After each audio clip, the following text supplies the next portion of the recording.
You know, not allowed to have 3 superstars anymore. And we lie, baby. Oh, okay. Yes, sir. What's good? You know, it's Friday, man. Yeah, man. Best day of the week. Best day of the week. You ain't got no job. Come on, Shit, you Smokey. ain't Come on, you ain't got Craig. shit. You ain't got ish to do. That's right, man. Happy Friday to everybody, man. Happy Friday. Yesterday another waste of time in the NBA world. Oh my God. Oh my God, dear Lord. We're gonna get right into it because Yeah, man. I enough is got a lot enough, to man. say. Fuck Yeah. F this. Jesus Listen, Christ. man. Anthony Davis. Mid done. You lost me with that. I'm sorry. Yeah, I don't know what that was. Davis is mid.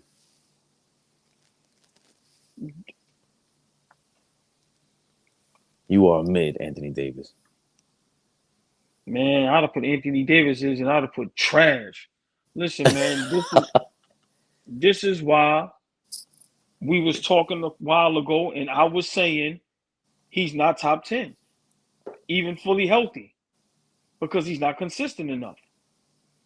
Listen, man, this is what gets me mad about the Lakers.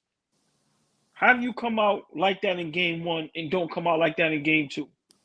I don't know to blame the coaching staff, the coach, or the players. Once again, this is why LeBron is not in the GOAT conversation. My opinion. Is he one of the greatest to ever play the game? Yes. Where do I have him ranked? I don't want to get into all of that. But you can't be the GOAT and lose by 40 in the playoffs. I'm sorry. I kind of knew, to be honest, let me be real. I didn't know Golden State was going to win that game. That's how Going good LA played in the first game. That's why I said Golden State has to win game two, no matter how they win. But to win like that, you can listen, man. To go from 30 and 23 to,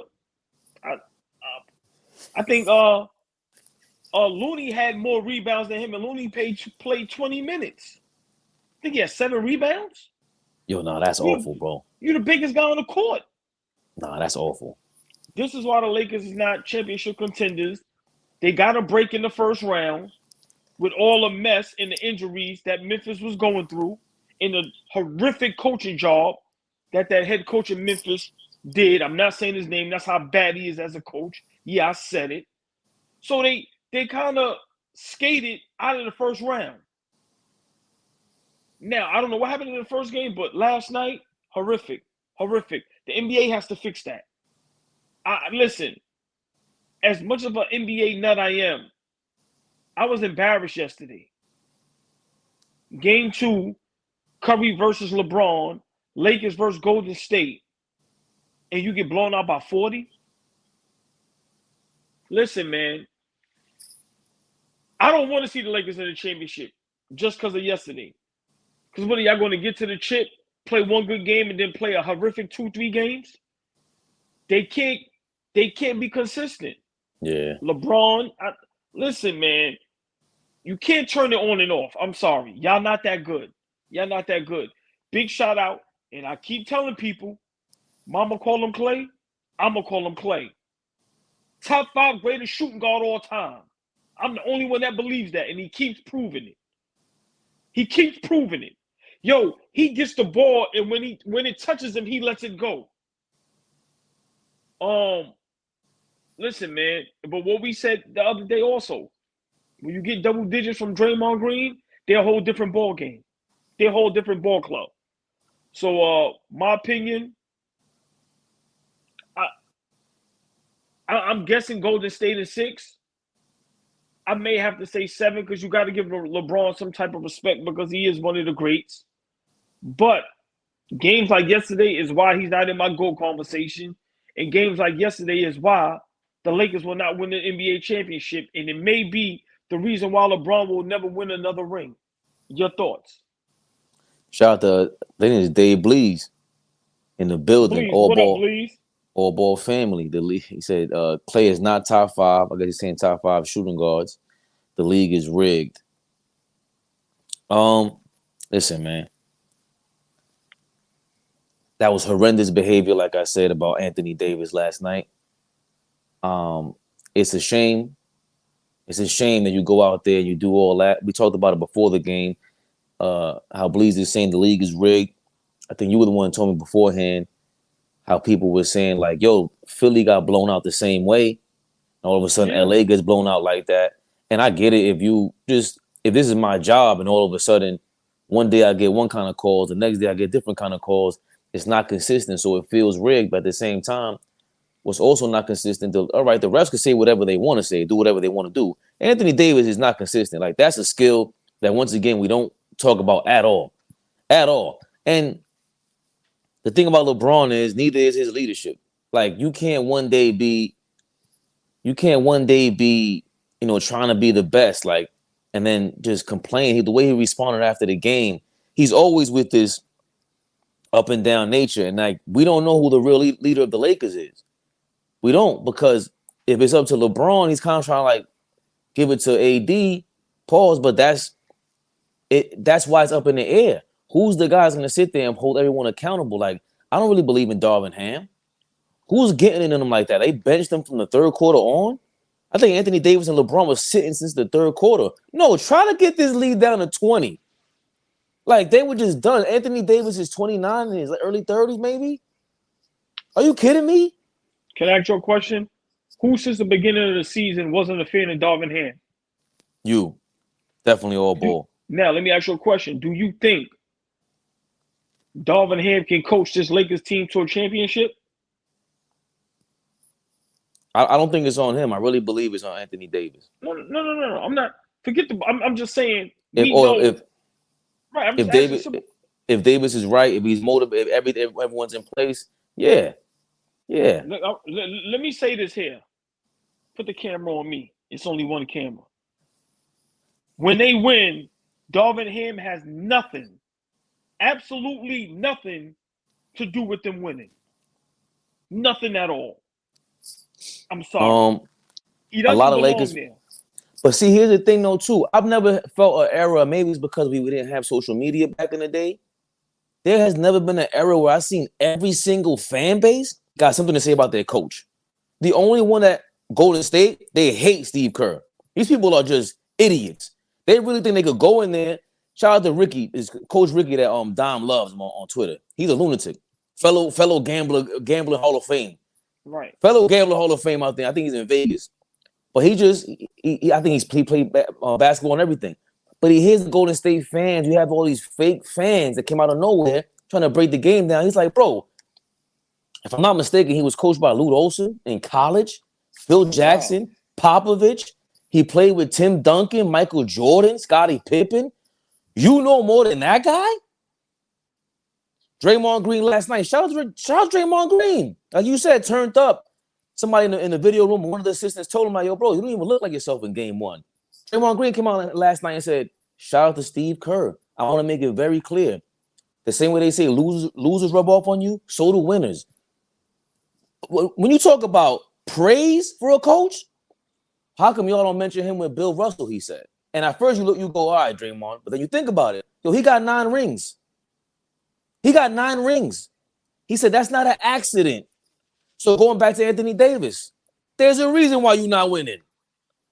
LeBron is around there. Where's the winning formula at? Who on the Lakers has the winning formula? Let's think about it. I'm just, no disrespect. From the top of the organization down. What's the genie bus? You guys are winners for real? I mean, you've been around this long enough to see how this. You guys want to live in the limelight. You know how to be an Instagram model. No disrespect, because I ain't just talking about you. I'm talking about Anthony Davis too. Go out there without any braids one day. Go out there with a crazy fro on the court. I'm sick of that shit too with your Ninja Turtle headband. You look crazy, Anthony Davis. Get out of here, man. You need to break your leg out there and show the fans, everybody, that you worth that $100 million. Because I don't believe you. And again, going back to that conversation with Giannis, that was my beef. Because we talked about the people bringing him down. Like, if he didn't win the championship or had that championship run, we would look at Giannis differently. And for me, I'm just like, how? This guy was out there with a machine on his back, trying to vibrate his back to get back in the game. He gives it his all. We never say that about Anthony Davis. We really don't ever say that about LeBron. If we keep it at 1,000. Let me ask you a question. Has Anthony Davis ever won Defensive Player of the Year? Nope. Has he ever won a scoring title? Never. Has he ever been a candidate for MVP? I'm pretty sure he has been. I looked that up. Please bring it up. Yeah. This is why I'm asking this. No disrespect to him. But where's this best player in the league fully healthy? Where do we see that at? Where? As long as Curry, KD, LeBron, Giannis, Joker, and Embiid is in the league, he will never be one of the greatest in the league. He doesn't have the toughness and the consistency. Simple. All that, his skill set, if he's fully healthy, that's part of the game, being healthy. Unhealthy, he's not Kawhi Leonard. Come on, man. Enough is enough. Enough is enough. Enough is enough. You cannot have the GOAT on your team with who people say is one of the top 3 players in the league fully healthy. He's fully healthy, and y'all get blown by 40. Come on, man. Crazy. Come on, man. So the year Westbrook won in 2016, 17, he was 9th. I don't think. Yeah, come on. That's not 9th. A candidate. Exactly. And then, he was never top 5. Well, he was in 17, 18. He was 3. Okay, he was still on the only time. No, in the Pelicans. This is real time. We're looking at this. Sorry for the shaky view. I guess he didn't play 2018, 2019. He might have got hurt. Okay. Or that might be when he got traded over there because they really wanted to do him in. Pause. Is that his only one? Listen, I'm gonna say it here. It's time to trade Anthony Davis. I'm not re-signing Anthony Davis if I'm the Lakers. Sorry. Hey, bro, man. Those are the only 2 times he was on the MVP voting? Come on, man. Like, not just no. We talking about top 5. This is this year, right? Yeah, Joel Embiid. And that's not an accident. We went through the years just now, the last 5 years. Top 5 once, top 3 one time. And then he was tied for 9th one year. And I've heard I don't know, they're trying to give him some slack or whatever. Nah, man, this is all effort. Giannis is always in that conversation. It's all effort, and we always talk about that. Turbo, no, he said no. It's rigged. Why watch or comment on this channel if it's rigged? He can't sustain a consistent level of play. He looks sluggish from the jump ball. Flea, what up, Flea? What up, Turbo? What up, everybody? I'm over Anthony Davis. Go ahead. No, that's what it is though. Because again, that's why it looks fancy schmancy stuff. Like even when they say again, Kyrie Irving the most skilled ever. Do you see what Steph Curry did yesterday? Even with the ball in his hands, Kyrie's not doing that. Yeah, but I don't want to get off topic. No, it's not. It's not. I want to make sure it's not off topic. Steph Curry is doing everything he can. Steph Curry should not be better than Anthony Davis. That's crazy. That's insane. But why is that crazy? Because what I'm telling you is that Steph Curry, Giannis, Kobe, all these guys, going back to that word of overachieving. Even Kyrie is an overachiever in a sense, but Steph Curry's out there doing everything he can to get better. I disagree. Who I call an overachiever? Kyle Lowry. That's overachieving. I don't call Kawhi overachieving. I'm sorry. Let me explain why. You said Kawhi Leonard. No, not Kawhi. Kyrie Irving. Because I'm saying that whatever their skill set is, either get him out of the way. I'm just saying stick to Steph Curry. Steph Curry is in the land of the big men. The fact that he's in anybody's top 10 or top 20 is overachieving. The typical 6'3" guard should not be in that conversation, especially if he's not exceptional on defense. That's not typical. Isaiah Thomas was the closest thing. Allen Iverson was the closest thing before this. That's 3 guys in the history of the NBA. That is overachieving. Anthony Davis, God gave you everything to be the best player in the league right now. You don't put the effort in there. You don't give all you can. You just don't. This coffee's hitting, by the way, baby. I'm going to be honest. I don't think Curry is overachieving. Sometimes you are who you are, and it takes a certain situation or a certain opportunity. It's like having a flower. If you don't treat it right, if you don't water it right, if you don't let it get sunlight, things of that nature, it's never going to grow correct. I think the definition of overachieving, that's no knock on him, is Kyle Lowry. I think why you say that? Because guys like that, it's not athletic, it's not great shooters, it's not quick, but this here in the will. So But stay right there. Stay right there. Now, that's Kyle Lowry without any talent compared to Anthony Davis and Steph, bro. He don't have the same talent they do. They're born with a different level of talent. He developed skill through will. His Kyle Lowry's most consistent, his best skill is will. Because he wasn't even like that when he came out. He went through a little bit of trouble. He was in Houston, he started getting better. Then he went to Memphis, if I'm not mistaken. Then he went to Toronto and got really good. But that was all will and heart, like you're saying. Steph Curry, we never doubted his heart. Anthony Davis, you are the Tin Man. No, but we never doubted Curry's skill. So to say he overachieved, I disagree, because in Davidson, he is right now who he was in Davidson. It's just that when he got to the league, he had bad ankles, and then remember they had another guard over there. So that made it a little difficult. But all right, let's stay on topic. I'm over Anthony Davis. We had our show a couple weeks ago, and I said it. I said he's not top 10, even if he's fully healthy. People thought I was bugging, because a lot of people say he's top this, he's top that. No, he's not. And I'm gonna be honest. It's about to be hard to put him over Cat. Who? I'm sorry, at this point, Anthony Davis. Right now, if you give me a choice, I might take Cat. Because it seems like as much people want to laugh about him and say he's soft, it seems like he wants to play a little more, and he has a little more heart than Anthony Davis. This guy does not show up at all sometimes. It's too much. It's too much. It's too much. The reason why I have to agree with you is because Karl Anthony Towns is not coming in there.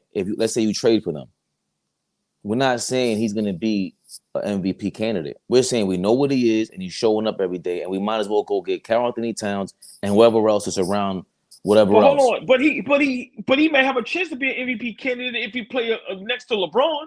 Hell no. No. Anthony Davis ain't never. Yo, man, that one time, get that shit out of here.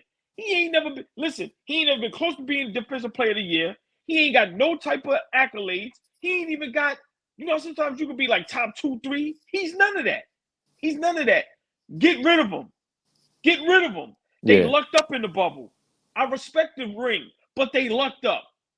If I'm the Lakers, and I've been saying this, Jeannie Buss is doing a horrific job with that organization.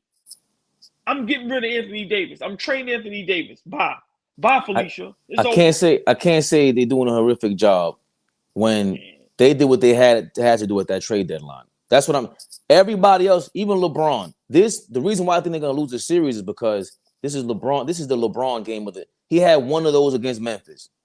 He just had his one game in the first half. He had like 20 points in the first quarter, something like that. They're not getting that again. And the reason why I believe is because either A, he sensed AD was lackadaisical, or B, it was just his time. But I don't see another LeBron game coming this series. I just don't. And they wasted it. This is a bad team. They should have lost to Memphis. Simple and plain. This is a bad team. How they won that first game, I don't know how. But to come out and lay an egg like that last night, listen, once again, I'm very heavy and big on pause.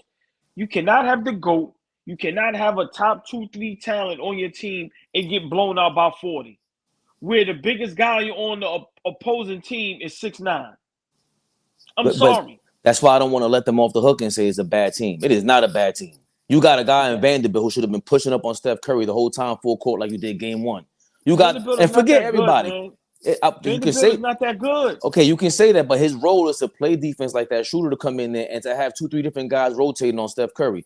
The guy who messed up, the biggest difference between game 1 and game 2 is Anthony Davis. Ain't no way around that. Yeah, he got the team to go to the championship. Right, but let me ask you a question. I'm gonna use this against everybody.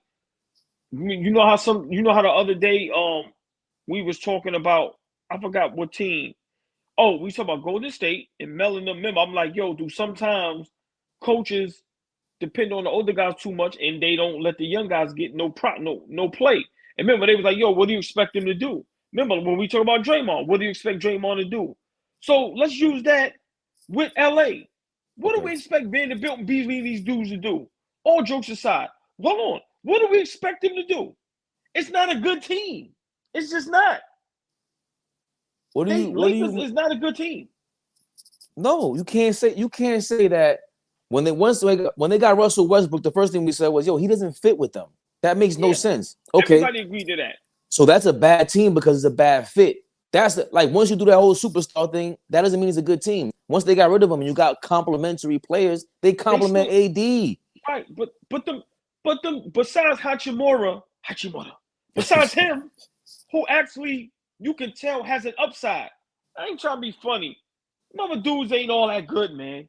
They just not. They're not supposed to be good. Oh, that's what I'm saying. AllBall. There's no way I'm laying this down on all the other guys on the team. When Anthony Davis shot one, how many free throws he had? 3 free throws? I'm not, but see, don't do that. I'm not doing that. I'm not putting the blame on none of them. To me, the blame is Anthony Davis, LeBron, and Darvin Ham, and I'm going to give some blame upstairs. That's the blame to me. What I'm trying to say is, at the end of the day, it's not a good team. So I don't see the hype train with the Lakers. It's not a good team. Yeah, we may joke and play. It's not. Hey, man, we can respectfully disagree. We can because they traded everybody away to the Wizards for Westbrook in the first place, which was bad. And then they doubled back and they got the right players around them, complementary pieces around them. All right. So they did what they had to do. Okay, let me ask you a question. Fully healthy in the West, where would you have the Lakers? Fully healthy. It's top 4. Top 4. All right, what would be the 4? Denver, right? It ain't got to be in order. Denver fully healthy. If everyone's fully healthy, you got Denver. The same group. You just swap out. No. Come on, don't chuck and jive me. Let's go. It ain't shuck and jive. It's Denver, right? Denver, Memphis. You guys, I think Sacramento drops because they don't play defense. The Lakers and the Clippers fully healthy. What you mean? See, both LA teams. How can you say about the Clippers when you had them going to the finals? I didn't have them going to the finals. I had the Kings going to the finals. I mean, Kings. You just say you'll drop Sacramento. I'm saying because Sacramento don't play defense. The Lakers and the Clippers fully healthy are playing defense. All right, so go ahead. I'm sorry. So you saying Denver, Clippers, Lakers, and you said Memphis. And got throw Memphis in there healthy. Yeah, so, top 4. So what about a healthy Golden State? What about a healthy Sacramento that's been playing great basketball all season? Were they hold on, was Golden State? Hold on. Are they better than the fully healthy New Orleans Pelicans, who you said would have the best duo in basketball? I'm sorry, yeah. New Orleans Pelicans is up there too. So I'm sorry, yeah. Maybe they're in the middle of the pack. Right. They'll be in a fight. Are they better than the fully healthy Phoenix Suns? Hell yeah. Like you can't convince me of that. The Phoenix Suns are not playing defense. They're getting smoked right now. Listen, they're about to get swept. I'm not take out right now. My point is this. You kind of helped me make my point. Mm-hmm. They're not a top 4. They 7 at best. It's not a good team. All right. I'm telling you. They've been playing the best defense since the midway mark, since the trade deadline. They actually play defense. So when you have that, you got to be able to, in the West, Sacramento and Phoenix, and if that's the case, are built the same way. They're not going to play defense. Sacramento shouldn't have been that good, but I watched them. Once they're hitting all cylinders in the West, nobody's playing defense out there, bro. Right. Listen, Go back. Even with Golden State, they're fully healthy. There's nothing wrong with them. They just mess each other. They ruin their own chemistry. You understand what I'm saying? But fully healthy, we see what they're capable of. My point is, LA is fully healthy. Nothing wrong with them. They're not a good basketball team. Fully healthy, they're not better than Sacramento. They're not better than Golden State. They're not better than Phoenix. They're not better than the Clippers. They're not better than Denver. They're not better than Memphis. Fully healthy, they're not better than none of them teams. I'm sorry. They're not. Them other dudes is overachievers. And I'm going to tell you right now, they better be careful because they're going to wind up giving that boy Reeves, I like him, but they're gonna wind up overpaying him. I'm telling you right now. Where the hell? There's no more white chocolate fanatics. Where the hell they go? Yeah, Reeves disappeared. Reeves disappeared. Remember that?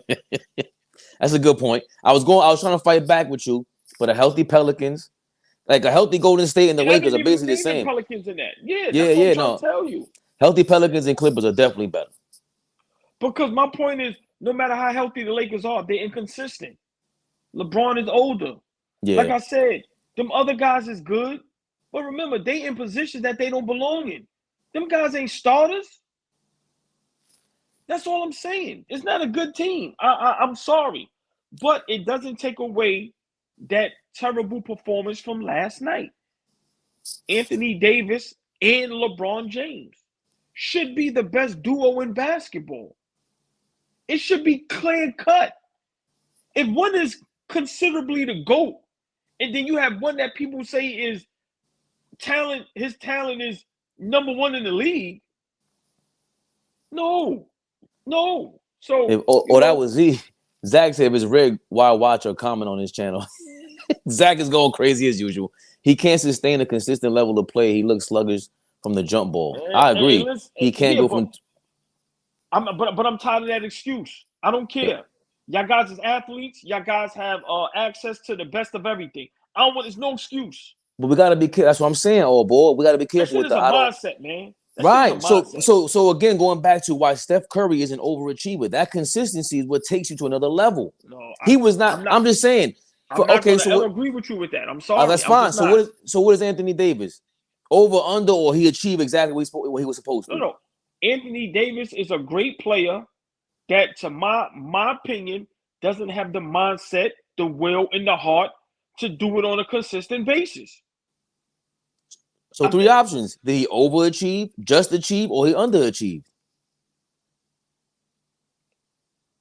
He's neither one. He's a great, I think he underachieved. He can't say there's no way.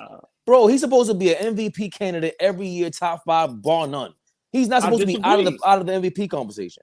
But how was he supposed to be in the conversation for MVP every year? Look at the plays that's in the league. Like, I ain't trying to be funny. His skill set, like, people go crazy over him. I don't. If Kevin Durant, LeBron James, Stephen Curry, KD, Kawhi Leonard, Joel Embiid, and the Joker is all fully healthy every year in the league, how is he supposed to be top 3? How? Because he's more talented than everybody. No, he's not. That's crazy. That's a fib. That's a lie. That's a myth. How? Because he can guard the same way you say nobody in this league really guards 1 through 5, right? He actually is the closest thing to that. Because there is no real centers anymore. I disagree. We can't disagree with that. We can't disagree with that. When game 1, he did exactly that. He guarded Steph Curry in the paint, and Curry couldn't pass the ball or shoot over him. He did just that. That's who Anthony Davis is at his best. Listen, my definition of guard 1 through 5, I hate when people say that. Yeah, he could guard Curry in the paint. He's not up at the key guarding Stephen Curry. He's not up at the key guarding, Klay Thompson. He's not doing that. Now, if they try to post him up, that's a different story. He's not guarding 1 through 5. I disagree with that. I think, from what I've seen, he was doing that before, and all of a sudden he stopped doing it, whether it's injuries or doesn't want to try, whatever the case may be. Even if it's 2 through 4, whatever you want to consider it. Like Bam Adebayo. Is he a better all-around player than Joel Embiid? Yeah, potentially, of course. See, you saying potentially. Like, hold on. Hold on. We're not even putting Tatum in that conversation yet. That's what I'm saying. This dude is not it. Tatum, all right, but again, you're going with, I can't choose Davis over Embiid ever, because Embiid, when he's on the court for the most part, doesn't have that lackadaisical style of Anthony Davis. He's in the MVP conversation the last 3-4 years. We can't even consider Anthony Davis the same player, but as far as talent, what they're capable of, Anthony Davis is up there with anybody, maybe in the history of the NBA. Nah, you bugging. It's very disappointing. It's very disappointing what he did. He brings the ball up. No, we don't. No, we don't. Wow. Stop. Okay. Stop. He could. Stop. No, we What's can't. funny? That's a lie. All that, he played point guard in high school. Yeah, okay. Listen. So right now, Right now, fully healthy, I'm taking KD over him. I'm taking Giannis over him. I'm taking Joker over him. I'm taking Embiid over him. I'm taking Curry over him.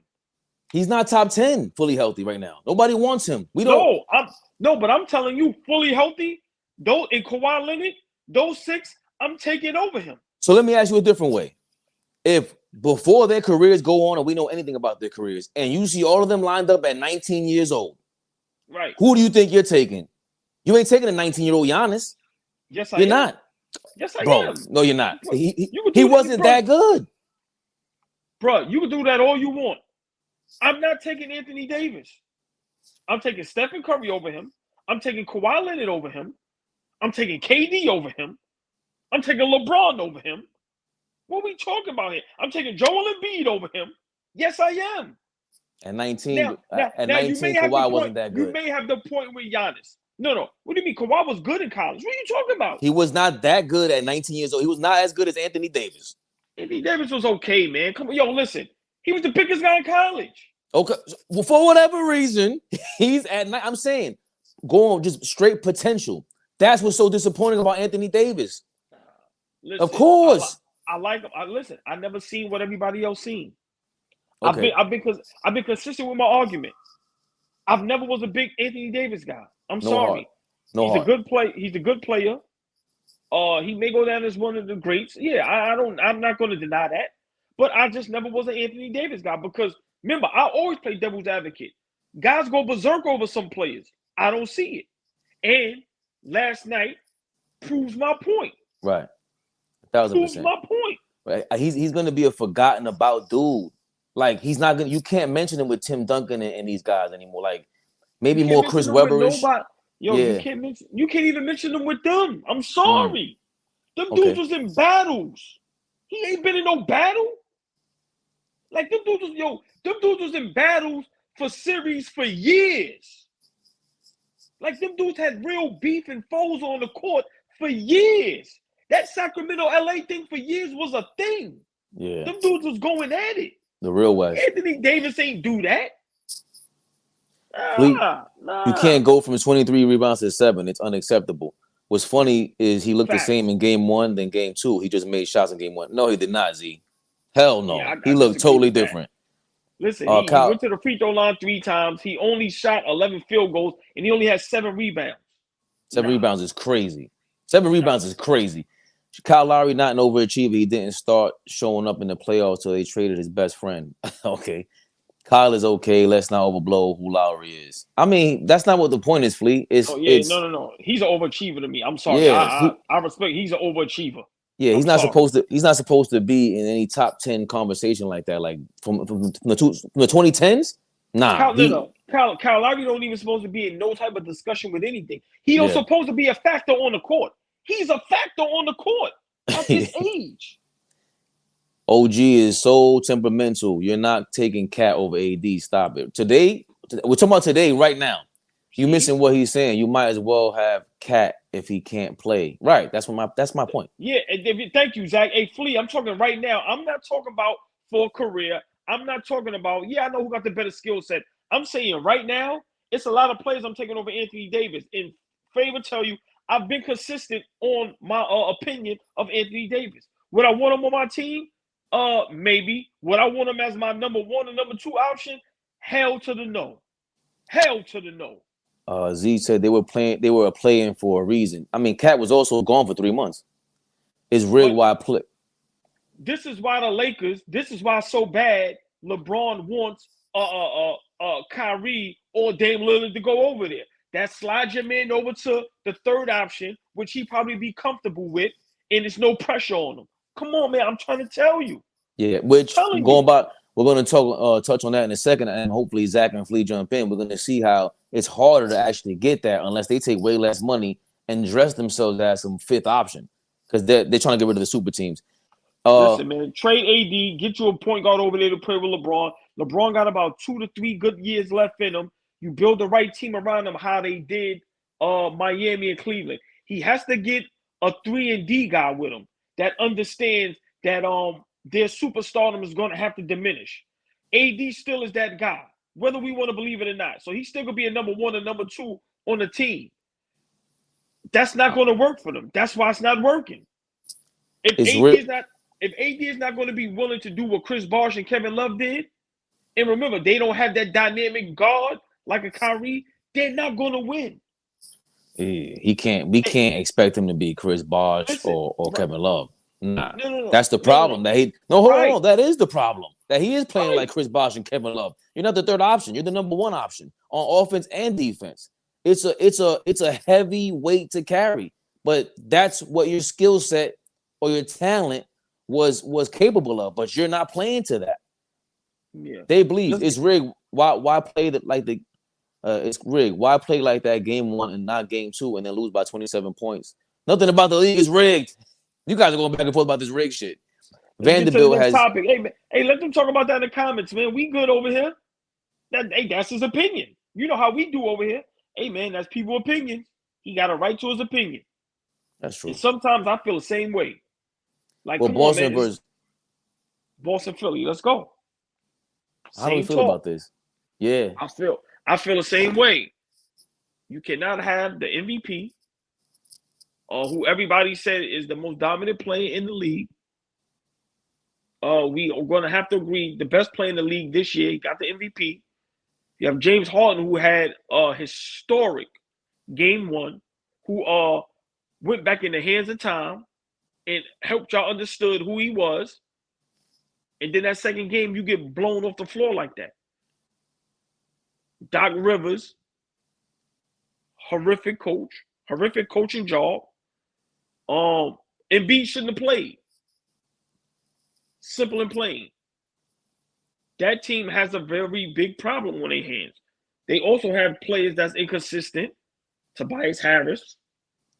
But I'm disappointed in the 76ers because now you have Boston looking like they're a superpower. And I don't believe they are neither. I'm very disappointed in Joel Embiid in the 76ers. I'm very disappointed. Yo, man, you can't be losing by 40 in the playoffs, man. I'm sorry. Not after you have a game 1 like you had. How was that possible? How does your coach don't have y'all prepared for game 2 and go, yo, man, we could take this thing by the horns, man. We could take control of this series. And you come out like that flat. So I'm very disappointed in Philly. I'm very disappointed in James Harden and in Joel Embiid. Listen, I don't want to jump on the Boston bandwagon. I told you all year I won't smoke with them as a Knick. I'm not scared of them. Atlanta and Philly in game 1 showed who Boston really are. And I said it yesterday on the show. Him and Tatum is going to come a time and point. They're getting in each other's way. Y'all name me a duo that was able to average 30 plus a piece and win a championship. I'll wait. In the regular season or playoffs? Either way. I thought Kobe and Shaq did it. That's been their problem. But I think they both averaged 30 in the playoffs. I think so. One season in 2000. Listen what I'm saying. I'm saying give me 2 superstars that played together, that it worked out, and they won a championship, and they averaged 30. Maybe not 30, but I want to say Kobe and Shaq were top 5 scorers in like the year 2000. Right. You know what I mean? Right. So, all right. And and remember, I'm being sarcastic, but I'm saying after a while, bro, it's not gonna work. They need their own team. They're getting in each other's way. Remember, Tatum and Brown may have another skill set that they may have another level that they can go to. But you're not going to be able to do it if you're on the court together. So I'm not hype on the Boston Celtics train, but just to answer and stay on topic, this is why, same thing I said about the Lakers, I'm going to say about Philly. This is why they'll never be taken serious and they'll never be championship contenders because of games like game 2. Flea is saying Kyrie and Braun average 30. Look that up and send it to us, guys. It's time for me to make my point, so I don't want to look it up. I think this is a preview for, again, what we're going to talk about later, where there's a lot of parity, way more parity than we thought. The Bucks are the best team. Zach was been saying that, how how the Bucks are constructed is like, are they really the best team? And then when Boston is like, Jason Tatum and AD got that same thing. I understand what people are saying, but Jason Tatum don't really, to me, he's always been like that. Paul George-ish, Lamar Odom-ish, T-Mac-ish. Are you really? You don't act like a number one, but you have the skill set of a number one. So the Celtics take on that persona. Even last year against the Bucks, there's a lot of games they let up with Marcus Smart. Again, 3 turnovers at the end of the game. So for me, it's Boston is to be had. And the fact that even with the Lakers, going back to your point, great point. The Lakers and Philly, you guys didn't take advantage of these teams. You could have gone up 2-0 and taken it back home. That's major. There was no point in Embiid playing. You already were up 1-0. You did what you had to do on the road. You stole home court advantage. Why not let Harden try that again? Like, especially after that first quarter, Embiid should have sat the hell down. Like, weren't you really risking him losing him for the rest of the playoffs? And it shows that at least he's trying to play and everything, but okay, but I don't care for it. But it also shows that both of these teams are to be had. Miami's not scared of him. Miami's not scared of nobody. Yeah, but right now, nobody in the playoffs, excuse me, I don't think nobody in the playoffs is scared of nobody. I think there's only one team maybe to fear, and that's probably Denver, because, like I said, I just think Kevin Durant even said it. Like, they're a real good, well-oiled machine. So, but everybody else, but let me just say this. Mm-hmm. Darvin Ham and Doc Rivers, y'all have great games, game one. How do you not have your team prepared for game two? How is that possible? That's why I can't wait to talk to Zach and Flea, because I think Flea played some college ball, but Zach played professionally overseas. And I just want to understand the mindset of how were you not prepared for game two? Right. How? I would love to hear how is that possible? So I'm very disappointed in that in Philadelphia. You know why? Stay right there. You know why? Because we saw what the Heat did without Jimmy Butler. We saw what preparation does. We saw what the personality of a coach, a real coach, top tier coach. Great point. So we were terrified to that till they blew that damn 0-0-0 fourth quarter. But because I'm glad you said that, because a lot of these coaches have an easy job. Some of them would just sit on the sideline. But when adversity hits and your superstar goes out, let's see. That's why I tell you how I am with coaching. Now let's see where the schemes and all that stuff come in play. The adjustments. Let's see if your team is ready to ride for you and play hard for you. Bro, I'm not gonna lie, Spoelstra, man, we can save it for later, but bro, he scares me, bro. Come on, he just scare everybody. Listen, if they get a big man, and not even a big man that has to score, but if they get a Kevon type loony guy, and they get a point guard, remember, Hero is hurt. But I think if you compare Hero with a point, because remember, I like Kyle Lowry, but I don't think, he should be starting. But if they could get them a Dame or Kyrie over there, listen, man. Listen. Once again, I don't want to get off topic. Boston, Philly, so far, I'm just very disappointed in that series. And for you to get your receiver MVP and to get blown out by 40, I have a problem with that. I have a real problem with that. I'm trying to think if Spo was on Philly, this series is 2-0. The series is 2-0. Because he's going to demand more. If Spo was in Boston, they're the best team by far. They're not playing any games. Listen, if Spo's in Boston, we ain't even got to watch the series. We gonna just wait for the next round. Yo, like, come on, man. And it's just maybe it's too early for Joe Mazzulla or whatever. I don't like as much as we like Ime Udoka. They still backed off of Steph Curry, and I don't think they approached it well. But I think that is the bottom line with Philadelphia and Boston. They don't have that personality on the sideline. I'm tired of these coaches getting championship contending teams and then being credited like they great coaches. Nah, man, I'm sick of it. With Doc Rivers in Philadelphia, they have been underachieving for years. You have the best big man in the league. Yeah. If not one, number two.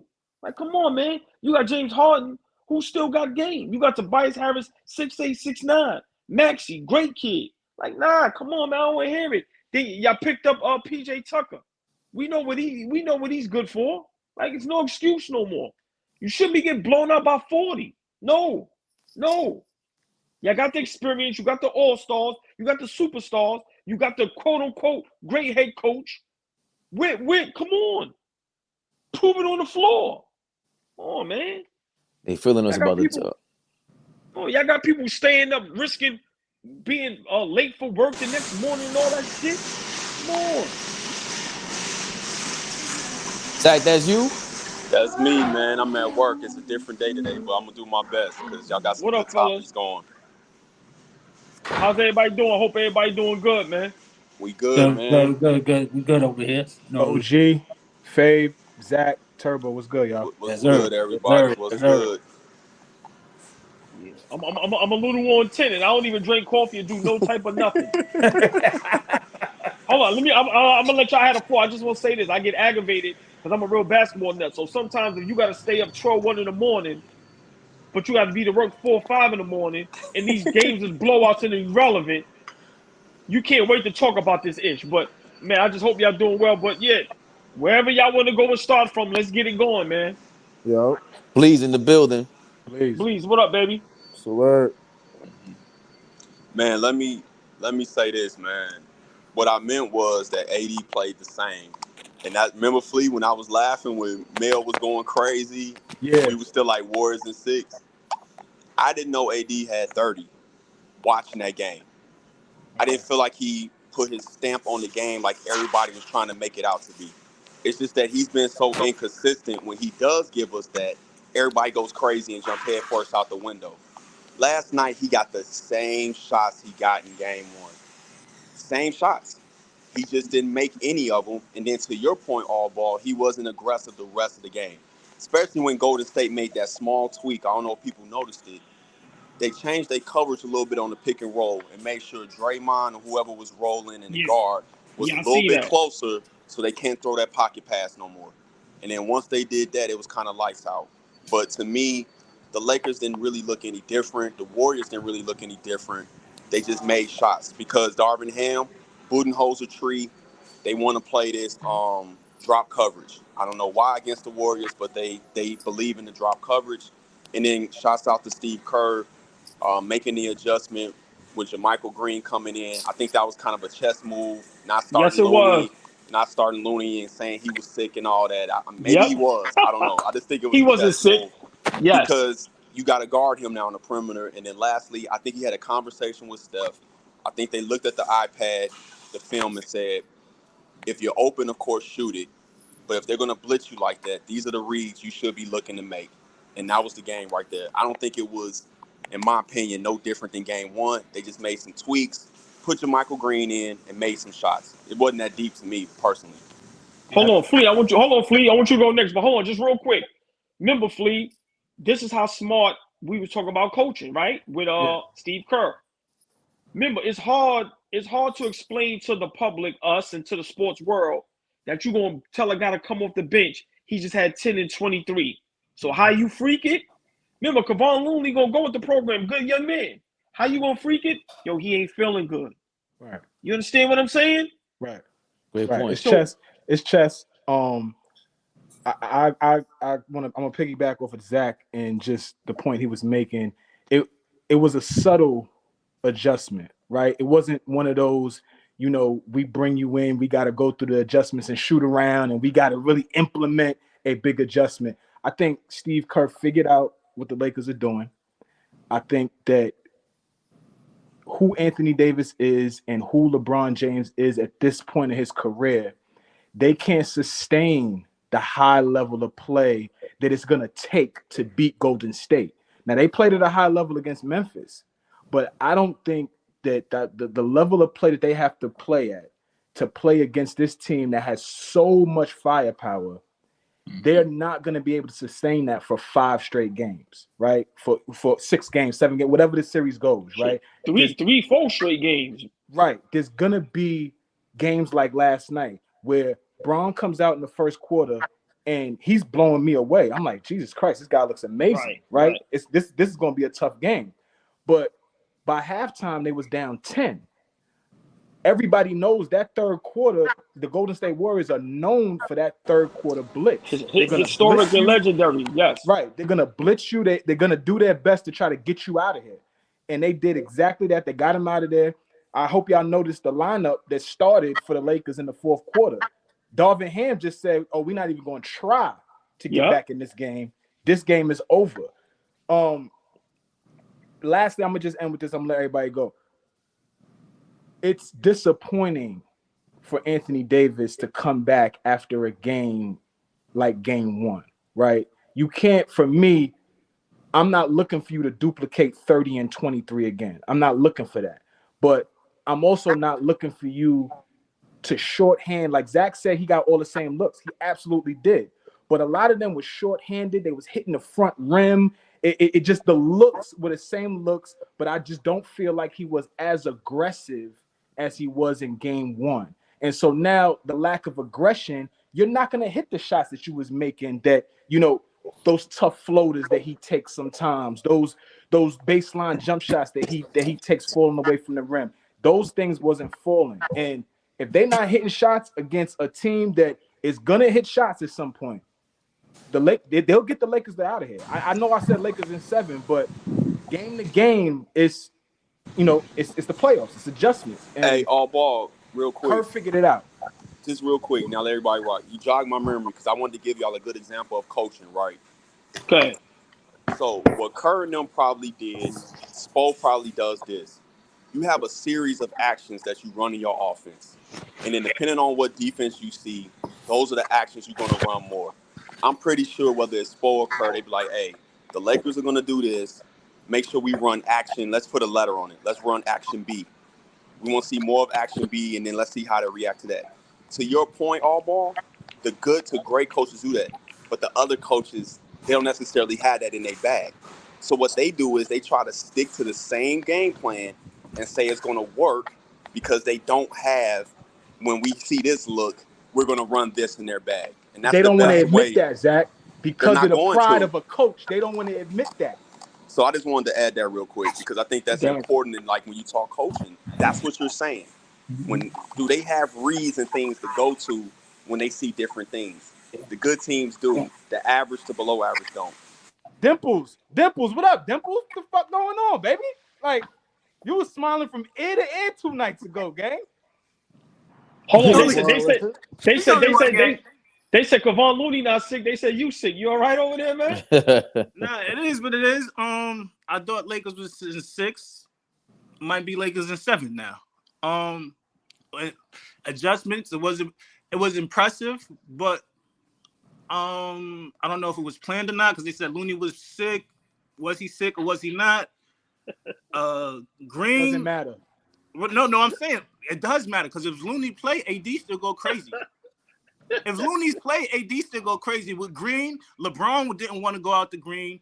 AD didn't want to go out the Greens, and he opened the floor. 15 points in 13 minutes. That wasn't in nobody's Hey, Mel, it's okay to say Mel, was wrong, you bro. said it's okay, what bro. adjustments could they make?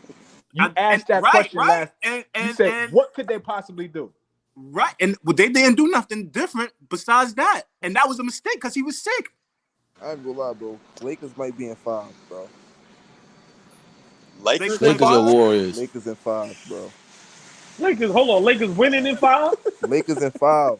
Game hold on, y'all. You gotta no. Let him explain because remember he was right about the Miami thing. I gotta hear this. 5, bro. No. Stay with the Lakers. Let me hear this. You gotta explain it. You can't just throw that out there like that. Yo, if you could steal, right, a game in a home team's court, bro, why you think they lost like that? Because they about to go home for these next 2 games and then win at their house, bro. That's why it's like that. That's why they both lost, Philly and the Lakers, bro. If I could steal one, I'm going to win. Right. Lakers did what they had to do. Win one. I did with it, bro. Did you see? Like Flea said, bro. Look at the lineup that was in the fourth quarter with the Lakers. They ain't give a fuck. Third quarter.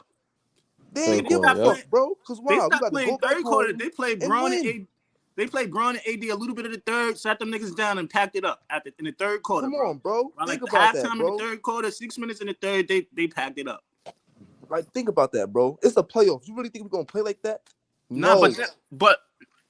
but plays devil advocate is scary. Curry didn't really have a good game. He had a subpar game. He had 20 points. He had 12. Right, have a it wasn't a subpar good game. 20 game. Curry It had wasn't a a great good. game. Curry had a great game. He had a Yeah. What I'm great saying game. is, it wasn't spectacular. Why? Because he didn't. No, he had a good He game. had a Right. great Right, game. it wasn't right. He had a 20, great 12, game it was facilitating. impressive. He did What I'm saying everything is- else. No. What I'm saying is, they could beat you so many ways now. Exactly. You feel me? No, Clay go off. no. Curry don't have a Come great on, game. He bro. has a good Mel, game. not a great Get game. out. Hey, hold on, y'all. Hold on. But Mel, we not gonna let you like do that. Because when Draymond score a little bit but do everything else, y'all praise him. So don't come on here and say Curry ain't do good. Curry had a great game because he Curry did had a great everything game. else. Curry He had a did great everything game. No. else. Draymond came out. He changed the game too. Draymond No. set the tone from the beginning. He had AD No. almost on 5-line extended. Like, nigga, you ain't posting up this game. He Once set the again- tone from the beginning. Once again, Curry, I'll let Turbo get this. Curry did all the little intangible things that you always praised everybody else to do. So Yeah. Curry had a great game. But go ahead, Turbo. No, hold on. Let me just add to that. He showed that he's different. He showed that I don't have to score. I'm going to do whatever it takes to win. I'm going to get the 12 dimes. They doubling, I'm going to dime every time, and we make the winning play. That was very impressive. I give it to Curry. I'm not going to. No, Flea. You started off by saying that Steph Curry was subpar. That's why that's what we're responding to. That was a great Curry game. I use the wrong word. 20 points is Okay. a big Curry game? We don't. Again, you see now you flip flopping. He either had a great game or he didn't. Steph Curry, we all saying Steph Curry had a great game. A great game. It wasn't subpar. He was getting double teamed. They played drop coverage on him. The coverage was different. What do you mean? Had a great Right. game. That's what I was saying from the beginning. Vanderbilt played drop coverage from full court. He was still kind of letting them come up court. He didn't press him like that. How many assists Curry had yesterday? 12. The most Oh double my he's God. played. No, I'm being sorry. He had a double, bro. And it wasn't even the direct assist. It's the fact that it was the pass after the like they played the Golden State ball.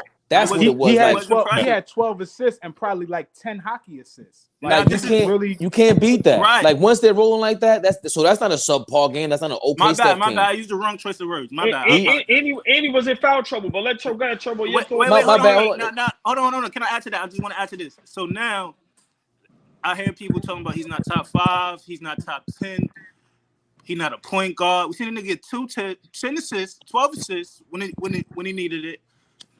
Which nobody expected. Nobody went in the game said Curry gonna get 10 to 12 assists. We seen him dribble through a whole team, play like he's a point guard, bro. He's a point guard. That's a whole nother conversation. I'm just saying. No. Just for me, I have to roll back, retract the retraction. AllBall. He is a point guard. Like in this era, you have to give shared duties and everything. But Steph is a point guard. For me personally, I'm saying Zach, because everybody else can say reactionary. It's not. No, hold on. No, Zach, listen, the reason why we say that he isn't because it's not sustainable for a whole season, for a whole career, and he still be the great Steph Curry. It's not. He can't play like this for a whole season and for a whole career and be the same and be the great Steph Curry. That's why we say that he isn't. That's all. Well, I think we can say that about every super scoring point guard in this era. Like they can no longer. No, you can't because Steph Curry is one of one. Let's be clear. Steph Curry is one of one. There is no other Steph Curry. There's no star guard that's passed first in NBA no longer. It's different, bro. You have to be a scorer guard. No, y'all missing it. At the end of the day, point guard is like quarterback. I don't care if they scoring more or scoring less. There's certain responsibilities that you're always going to have as a point guard. And if you don't do that for a whole career or a whole season, I can't call you a point guard. When Magic needed to score more as his career got later, he scored more. But he still had a certain level of responsibility. That's all I'm saying. Go ahead, Turbo. Now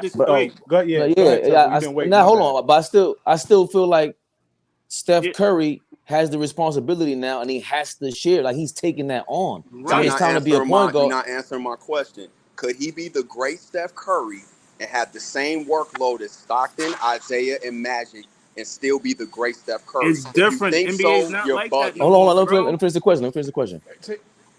and still be if he had to take on that role? I think so. To answer your question though, Zach, I think he could. I don't see He's how. not that I good mean, of a if you're decision maker. That's my point. I played the right, but if you're position. That's why I'm gonna saying stick to this. He's not that good of a consistent decision maker. I played in this era as a point guard, and I overlapped the old era where we didn't. I played high pick and roll. I had to score more. I'm telling you, as a decision maker, he wouldn't be able to do it, and we respect him the same way we do. Now Based hold on, on hold what on. I've seen for his we whole might career. Now hold respect on. he get 10 assists or not, he could do it, bro. You're tripping. No, hold on, no, hold You on, hold on. talking about numbers. Anybody Hold can on, get Zach. 10 assists if they got high usage. I'm No, talking about hold the on. effectiveness of it and be who he Hold- is now. Now hold on, Yes. Zach. Hold on. I'm gonna agree with Zach, right? Because Faith, how long I've been saying this? People kill me for this. Curry handle was not all that. He's very turnover prone. I have to stop you. His hand, No, you go can't. ahead. You don't These niggas start with Woody his out handle. watching, bro. Start with the fact that he is not a great decision maker. OG, That's why I come said on now. that, Flea. That's why I said Flea is not his Yo, handle. He's not a consistent enough his decision maker. his hand, If yo, you his think handle was good. His handle was cute. He's turnover prone and he makes very bad decisions at the end of 100%. games. But his handle is overrated. I'm No, it's sorry. not. AllBall. It's Okay, not. I don't want to get. I don't want to get. I It's don't want to get comparable on with that. Kyrie. If we really, if we Nah, really whoa, want whoa, to talk, nah. it's No, it's not. No, it's comparable. not. No, Kyrie is. Okay, Hold on. It is Let's go. comparable. But start with decision making. Start with decision making first. Oh, It just I totally agree with yeah, AllBall. With OG, he's and then absolutely right. so in that era, even if you go to that era, if he has to play, he's a hybrid. If you got to go with a Steve Nash, Rip Hamilton mix, Reggie Miller mix, that's what he is. So he can play multiple roles. Isaiah Thomas could not do what Steph Curry did. Like we don't even talk about that. He can go. Steph can go play the two and be a legit two if he had to be. So yesterday he wanted to be. They gave him the one position and he played the one and killed. The other day against Steph Curry Sacramento, would never be able to guard the 2 guard position. Like he would neither never did be Allen able to Iverson. guard. Huh? Neither did Allen Iverson, but we consider him a two. Like that's not the point. I'm just saying we can't. I'm saying me personally. I said he was not a point guard, and I had to stop saying that because who the hell really is anymore? You have Right. multiple responsibilities nowadays. You need like everybody can't is not in a position of De'Aaron Fox where they gave you multiple point guards around you. it's a OKC with reason SGA. why, but it's a reason why they run the system that they run. That's what I'm trying to get y'all to understand. If you go back to when he was at Davidson, the year they make the Elite Eight, almost beat Kansas, who won the national championship. They had a true point guard running point, and they had him off the ball running motion offense because that's when he's unbelievable. The next year, when that guy graduated and he took over the point guard responsibilities, yes, the assist went up to Rockstar Mel's point, but the play was nowhere near the same. All I'm saying is, not that he couldn't do it, but if y'all think he would be what we think he is today, doing what traditional point guards doing, I don't care what era it is, you're bugging. It's a reason why they run motion offense with triangle principles. And there's a reason why they had the Jared Jacks, the Draymond Greens, the Sean Livingstons, the Barbosas, and the Iguodala's to initiate offense. That's why. Because big picture, Kerr knows he's better served being off the ball with a mixture a little bit on the ball.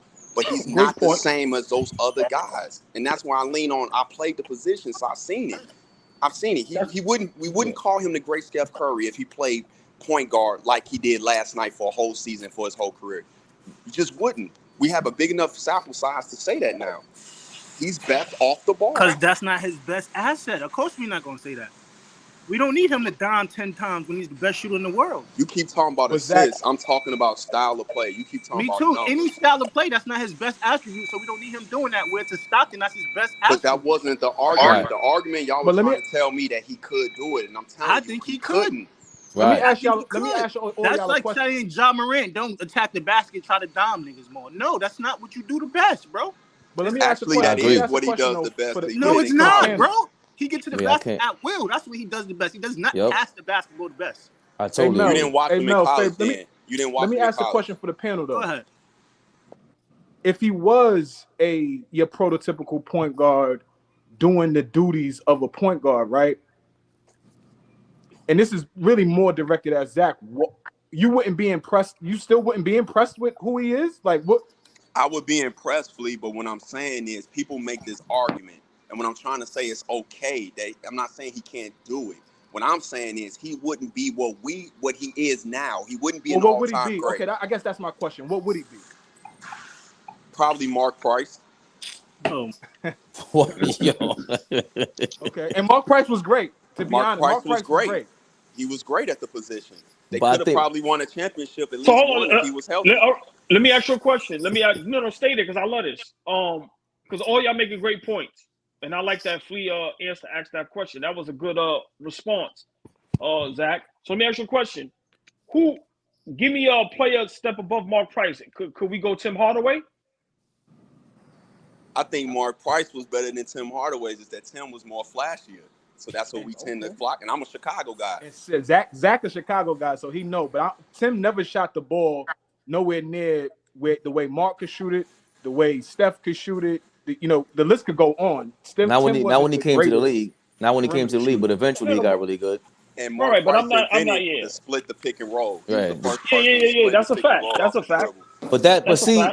But that's what I'm saying. We just pointed to two guys in the early 90s who played the point guard position, who were scorers, but could pass the ball and run the offense. Steph Curry has a super elite version of what they do at scoring. No. But I understand what Zach is saying. Way tougher guards nowadays. But hold on. They wouldn't. I'm agree with Zach on this. If Curry is not who he is, they are nowhere near as successful, and Curry is nowhere near as successful as he is. They may not even win a ring, maybe one, but they will not have 4 rings. Curry has to be what he's doing now. So I understand what Zach is saying. I agree. But that kind of goes to Mel's point, though. They're playing to his strength. Exactly. Like now, how do you say Steph Curry is going to be? Obviously, the only reason why he won't be who he is because of the era, and they're going to try to diminish who he is. But if he's playing for Don Nelson, like Tim Hardaway did, now it's a whole different story. Curry is not a great point guard. I'm sorry. He does not have the IQ. He does not have the like I said, he's turnover prone and he makes very bad decisions. I've seen it game in and game out. So go look at how they started game 1 and look at his first turnover. We seen Chris Paul bad decisions. Go look at that game 1 shit was terrible. That's was what terrible. I'm saying. We're saying for a whole career. That's all I'm saying. Yeah. I'm not saying he can't do it. I'm saying for his whole career, we would not be singing his praises the way we do. Yeah. See, but hold on. See, but that's my thing. We pointed to two guys, Tim Hardaway and Mark Price, whose injuries changed because of whose careers changed because of injuries. All-stars. They were multi-time all-stars. And So Hardaway is a Hall of Famer. Right. So what I'm telling you is, I think Steph Curry he's potentially, if we're all using our imagination, potentially either as good as them or better. No, but he's not as a point guard though. Yeah, but so what position is he playing in 92? What they saying though, because I understand both sides of it now, but to elevate it to he's top 5, he's a game changer, he's evolutionized the game of basketball. We might not look at him like that if he had to be the prototypical point guard. We might not look at him. That's so all I I'm understand. saying. Hold on, but yo, that's obvious because the rules. All right, hold on, but the rules change because of all that. So I get that, but to say that somebody who stays healthy for 10 straight years and is doing what Mark Price did and what Steph Curry did, that they won't revolutionize the game. We don't know that, and we're saying, well, all me and Mel are saying is, hold on, I could see how players want to be like him. Because remember, to me, in my opinion, I always say that's how Allen Iverson changed everything. Allen Iverson made all these little guards want to look like him, be baby little Jordan at the point guard. So they had to start from somewhere. Miserably. I wouldn't say. Well, the whole era looks like him now. But that started in college, and it started in Georgetown, and let's give. I love this credit. point. I love this point, Flea. Yeah, but let's give a little credit. Hold on, y'all. Hold on, real quick. Just a little breaking news. If y'all didn't know, Chris Paul is out tonight with a groin strain. Old man injury. You know that. Old man injury. Is that? I thought you were going to say old news, Zach. This is 10 years. Old man. 10 years. 10 years in running. 10 years. Everybody knew. Everybody knew he wasn't playing tonight. Yeah. We know that for the series almost. Yo, boy, we know that for 10 years already. Chris Paul gonna miss a playoff series, and B gonna miss a playoff series. Well, listen. I don't know about the Phoenix Denver news. I ain't been watching it because the great Kevin Durant is about to get swept again. So damn. Yo, word to my mother, bro. I just said that shit the other day. You know how reactionary you are. We throw them shots over here. Yo, OG, you know how reactionary you are. I'm sorry, Flea. Check it though. Check it though, OG. Check it. KD come out tonight and go for 40, right? And they win. You gonna jump on live Out of here. and you jumping on gonna live for that, praise I Kevin was Durant. wrong. Yes, I was you are. wrong. I retract the Yes, you are. retraction. I was wrong. I KD might apologize. be top 5. Turbo, Watch, please, Mel, Zach. Hey, please, If watch this. KD go for 40 Let him tonight, finish. I Now watch promise this. you, OG is gonna be like, listen, I retract the retraction that you retracted, but Now we look. gotta show KD. I some love. apologize. Now hold on. But I watch this. I may do that, and if I do, remember, no problem. I don't mind being wrong. But it's somebody that they don't never be wrong. And he keep twisting his hair. Oh, he said I was don't- wrong about Steph Yo, Curry. He'll hold on. He'll retract. He's nothing. never He wrong. came over- He's never Who? wrong. I just said I was wrong about saying subpar game. I just said that 20 minutes ago. Nah, I ain't even. No, Y'all got I ain't even selective talking, hearing. No. I'm not even talking about that. I'm talking about the praises of your. I'm talking about the praises of your Lakers. They got the best defense in the world. All that nut shit you were saying. But look, the defense Please is holding up. See, The please, defense look, is holding up. Look, What are you y'all, talking about? look. He made my point.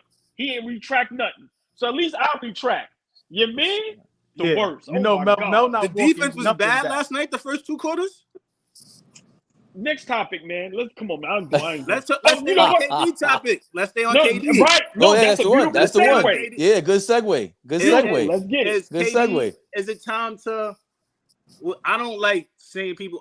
I don't know. Is KD more? I feel like it might be the downside of his career now.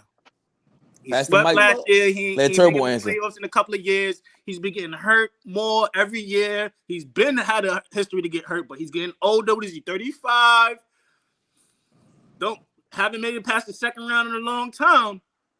Is the KD fans just delusional like the LeBron fans? No. What you think, Turbo? Nah. I think LeBron fans are way delusional than Kevin Durant fans. Way more delusional, bro. And he don't get no flack. And KD don't get no flack. Like, I said the other day, if this was the Knicks, if this was LeBron, this was anybody else, it was 2-0, and you the best 5, you supposed to be top whatever. Nobody, it's not on ESPN, Stephen A. not talking about it. Why is it so hush-hush? Whoa. But here's the difference. LeBron is considered a GOAT. Nobody considers KD the GOAT. That's the difference. And LeBron That ship sail? feels like he's the best. That ship sail, Turbo? What? KD, you ain't even top 5 small forward. That ship sail, Turbo. I still think he's in a top 5 small forward. I mean, we can't diminish his whole entire career. You know what I'm saying? We can't diminish what he's done for his career, being an MVP, an all-star, Olympian. Like, we can't diminish that. You know what I'm saying? Can I ask everybody? Can I ask everybody a question? Anybody's favorite team in here right now? If we had the opportunity to get Kevin Durant, we would take him. Or No, 1, 2, 3, 4, 5, 6, 7. Hey, Fleet. Hold on, one person. It depends on my roster. Hey, Fleet, hold on. Shit. Hey, no, look. No, I'm messing. Stop I was that, trolling bro. about That was man. it. Yo, I seen that. No, Yo, Zach be was slick. trolling, bro. That was slick. That was a shot at No, Mel. hold on. I peeped that, Fleet. Zach. I be trolling, bro. Fleet, hold on, Fleet. It's I one agree person. with it. I just watched something that somebody said something similar. Like the Phoenix Suns before KD probably would have been playing better than the Phoenix Suns right now. Oh shit. Oh, you mean I didn't say it. You mean you got you saw my better comment? Basketball? Would they be playing better They had basketball? a better team and better chances of beating Denver Nuggets than the team that they have right now. So Easily. Miles Bridges, Cam Johnson, Devin Booker as your number 1, CP3, they had a better chance and was a better full overall team than what they got right now. I had a better Hold chance. on. I didn't say I've seen something and somebody said that. I was like, damn. Here's the thing. DeAndre Ayton has not show up. There's an APP out on him. If And we KD not there, he him. might be getting right. Man, Ayton don't even want to. Hold on. Go. Did y'all forget? Ayton don't even want to be there. Like I told y'all, go forget get that. Ayton's heart. Hey. Ayton's heart is still in Giannis's back pocket. Giannis still got his heart in his back pocket. Go get it from Giannis, man. When did Ayton have heart? Did y'all see the play that went viral? It's a play that Jokic got about 5 rebounds on one play, and he just sitting there looking at him like this. And Ayton is looking at the play, Mel. Ayton don't have heart. I said this. Hold on. Let me ask y'all. Let me ask. I want to ask Fleet and Zach this, and maybe y'all can all get in on this because Mel is coaching and he played, Bleeze played, and Turbo played. What's the mindset in a game 2 or important game, why isn't these teams prepared, a la Lakers, Philadelphia? If you are Doc Rivers, if you are I forgot the guy's name over there in the Lakers. I forgot Darvin Ham. Why wouldn't you be prepared for a game 2? Zach, you go first. I don't think they. Go ahead, Mel. I'm not gonna say they not prepared. It's just the other team is prepared more and more locked in. And chess not checkers, man. At the end of the day, like I don't think Darvin Ham came in there like not prepared, but the game plan the Warriors had was just way better, and it was way more locked in, way more like it was just a totally 360. So for you to do a totally 360 is like you paid attention to detail. You went and you really did your job. You made the adjustments. You looked at the video, whether to where at the game 2 you might have won and you get a little comfortable. Felt like, well, we don't need to change all of this. You know, we know where our advantage is at, and you're a little more comfortable. I'll say this. I mean, the way I look at the NBA in the playoffs, I'm not going to say one prepare all ball. I'll stick to what I said about Spo. The example I gave was Spo and Curry. But I do think we've seen NBA games. We've seen it in the finals. You know, the Memorial Day massacre with Boston and LA when LA gets blown off the floor by almost 40 and they come back and still win the championship. My thing is I look at the next game. If you don't bounce back from that one game you weren't prepared for whatever reason, the refs, no rhythm, missed shots, the crowd got involved. Because it usually happens on the road. It rarely happens to the home team. It usually happens on the road team. And one thing I never figured out in all my years of playing, I think everybody else can relate, why is it just so much harder to play on the road than at home? You know, it's just weird. So I'm going to look at them in game 3 and see what their effort and see if they prepare. But I don't think they were quote-unquote unprepared to answer your question. Like the way you framing it. Yeah, I totally agree with what they all say, because every game is gonna be adjustments. Now, when it gets to like the middle, that's when you really gonna see when coaching comes in. It's always that third game where you really gonna see what coach is having advantage or not. And the thing that I would say that I like about Spo and Kirk, they don't panic. They're the only coaches that they don't panic. And even if they do get blown up, they just be like, all right, they'll fess up and say, you know what, I made a mistake. I got to figure some things out the next game, blah, blah, blah. And that's it. They just go and mind their business. That's the biggest thing. Stay right there, Turbo, because I think but that's the biggest thing that I saw from Darvin Ham last night in his post game presser. He didn't seem very rattled. You know, he's still a first-year head coach, but he didn't seem very rattled. He didn't seem like that knocked the wind out of him. He didn't seem like, you know, he was confused on what kind of adjustments he needs to make going forward. So, like, you know, that's a plus for them. They got a guy over there that's confident in what he does and how he can affect them game by game. But to just flat out answer your question, OG, you know, it's literally game by game. Like, we could just simplify it like going to the park. The team that the guys that we got on the screen right now, we go to the park, right? And we playing in a tournament. We might come out the first game guns blazing, we clicking, we on a string, we defending well. It looks good. And then the next game we play, shit looks totally different. You can't hit a shot. I can't make a layup. You know, the chemistry is not well. It just goes game by game, especially in the playoffs, because you're trying to figure out a team that you're playing every game. We're not playing Orlando tonight, and now we're playing Philly the next night. Yo, you playing the same guys night in and night out for 2 weeks. So I never think it's an unprepared thing. I think there's just, you know, slight things. And then, like Zach was saying, the crowd gets into it. You know, somebody might make a move like, hey, Kevon Looney is sick, and we're going to start JaMychal Green, who hasn't been getting any minutes for the entire playoffs. You know what I'm saying? So I don't think he was ready to ball. He had of the playoffs. And now that move might have changed the whole series. The whole shit. Look at that. So I want y'all to stay there, because maybe I went too far when I mentioned Spo, and that's why we're comparing them, because I think that's way too far-fetched. Like, Spo is the elite of elite. He's unattainable for the Lakers, right? But they won the championship with Frank Vogel, and they canned him, right? And then completely changed the roster. Do you think that Frank Vogel could take this team and do something different? I'm not. Y'all gonna get mad, man. Y'all can get mad if y'all want, but it's part of LeBron, bro. LeBron, no, bro. He's get there with rookie coaches multiple times. He got to be playing it. Ain't this many multiple rookie coaches been this successful, bro? Chip. Mm-hmm. Can't hold on. No. Hold on. Stay there, because what you trying to do is what you always do. You're a big LeBron fan, so you're trying to give LeBron all the onus for getting to these chips, and not the coach. Let's not forget. Name the teams that he had with those rookie coaches. Were they great teams? I mean, let's be fair. He's only like backing what he could get now. We all know he wanted Ty Lue. Drop was good, bro. Hold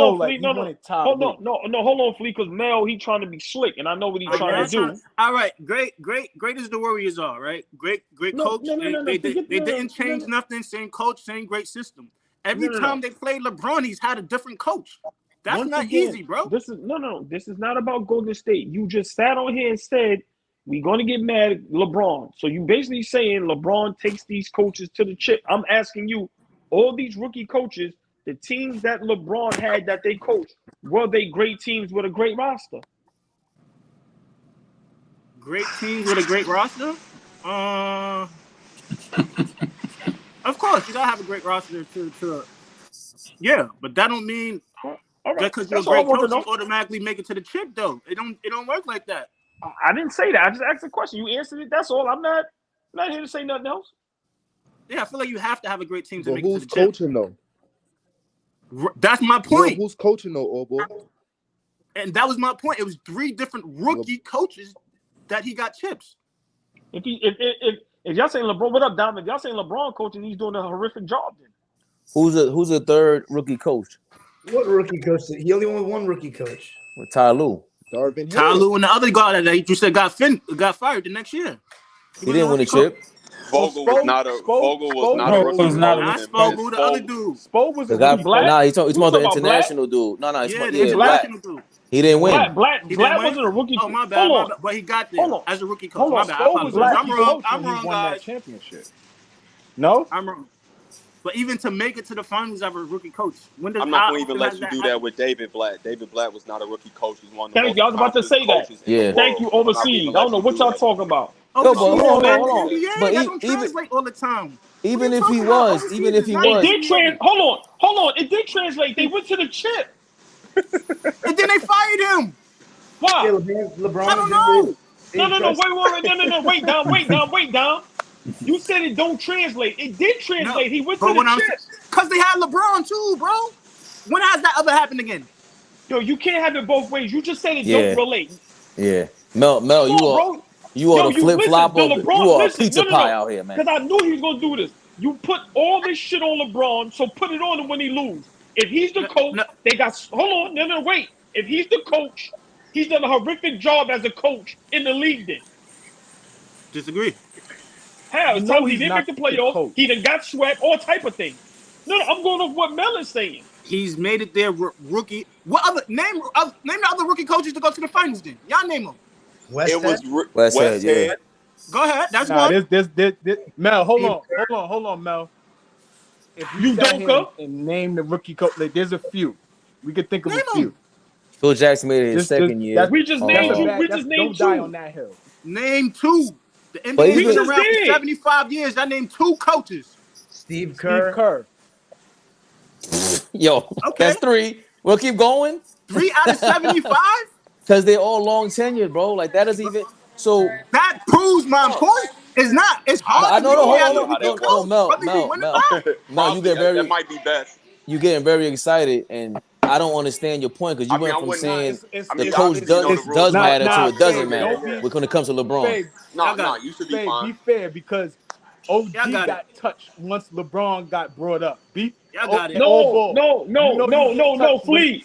No, Flea, listen, it ain't about LeBron. It's about what Mel be trying to do. Like, I love Mel to death. But you're not going to sit up I'm here. not. No, How no, you what, trying to put words in my mouth anyway? I never said that. okay, what We're was saying your he exact made it to word? the finals, No, or you just said no. You did say I said LeBron he's made it because to of the LeBron. finals with 3 rookie coaches. I feel No, like no, no. that's part of No, the no, no, LeBron no, no. effect. Hey, Flea, what is. did he say, Flea? I don't even remember. I said You every basically- time he's played Golden Nuggets, No, you brought, but Golden you State, brought Bron. he's You had brought different Bron. coaches. Like, I didn't understand. You said what he said. Well, how this started was you said that's what happens with LeBron. That's what you said. That's the last thing I heard, and you were trying to blame him for something. No, you said y'all gonna be mad, Right? but LeBron plays the part. It's part of the LeBron he reason. does. Yes, I agree with that. Yes. So how did we go from Yo, you there ain't to saying like that. now? Yo, you a slick dude, bro. Yeah, I don't. What I'm saying is, what I'm You saying trying is, that shit you do with chicks, man? No. Let me talk. And let not AllBall try to put words in my mouth. What I'm saying in the history of the game, and this what's been like 5? Was it like 10 years? The last 10 years has been what 3 or 4 coaches to the finals. That's been rookies, right? Just finals appearances. Right. wait. We'll get that. Not even Okay. final appearances. We'll before that, it's fucking 3 or 4 the whole existence in the NBA. So for me, I feel like LeBron plays a part in that. He absolutely That's what I'm saying. A big part. Yeah. Okay. You know who we forgot about, guys? Nick Nurse. He was a rookie.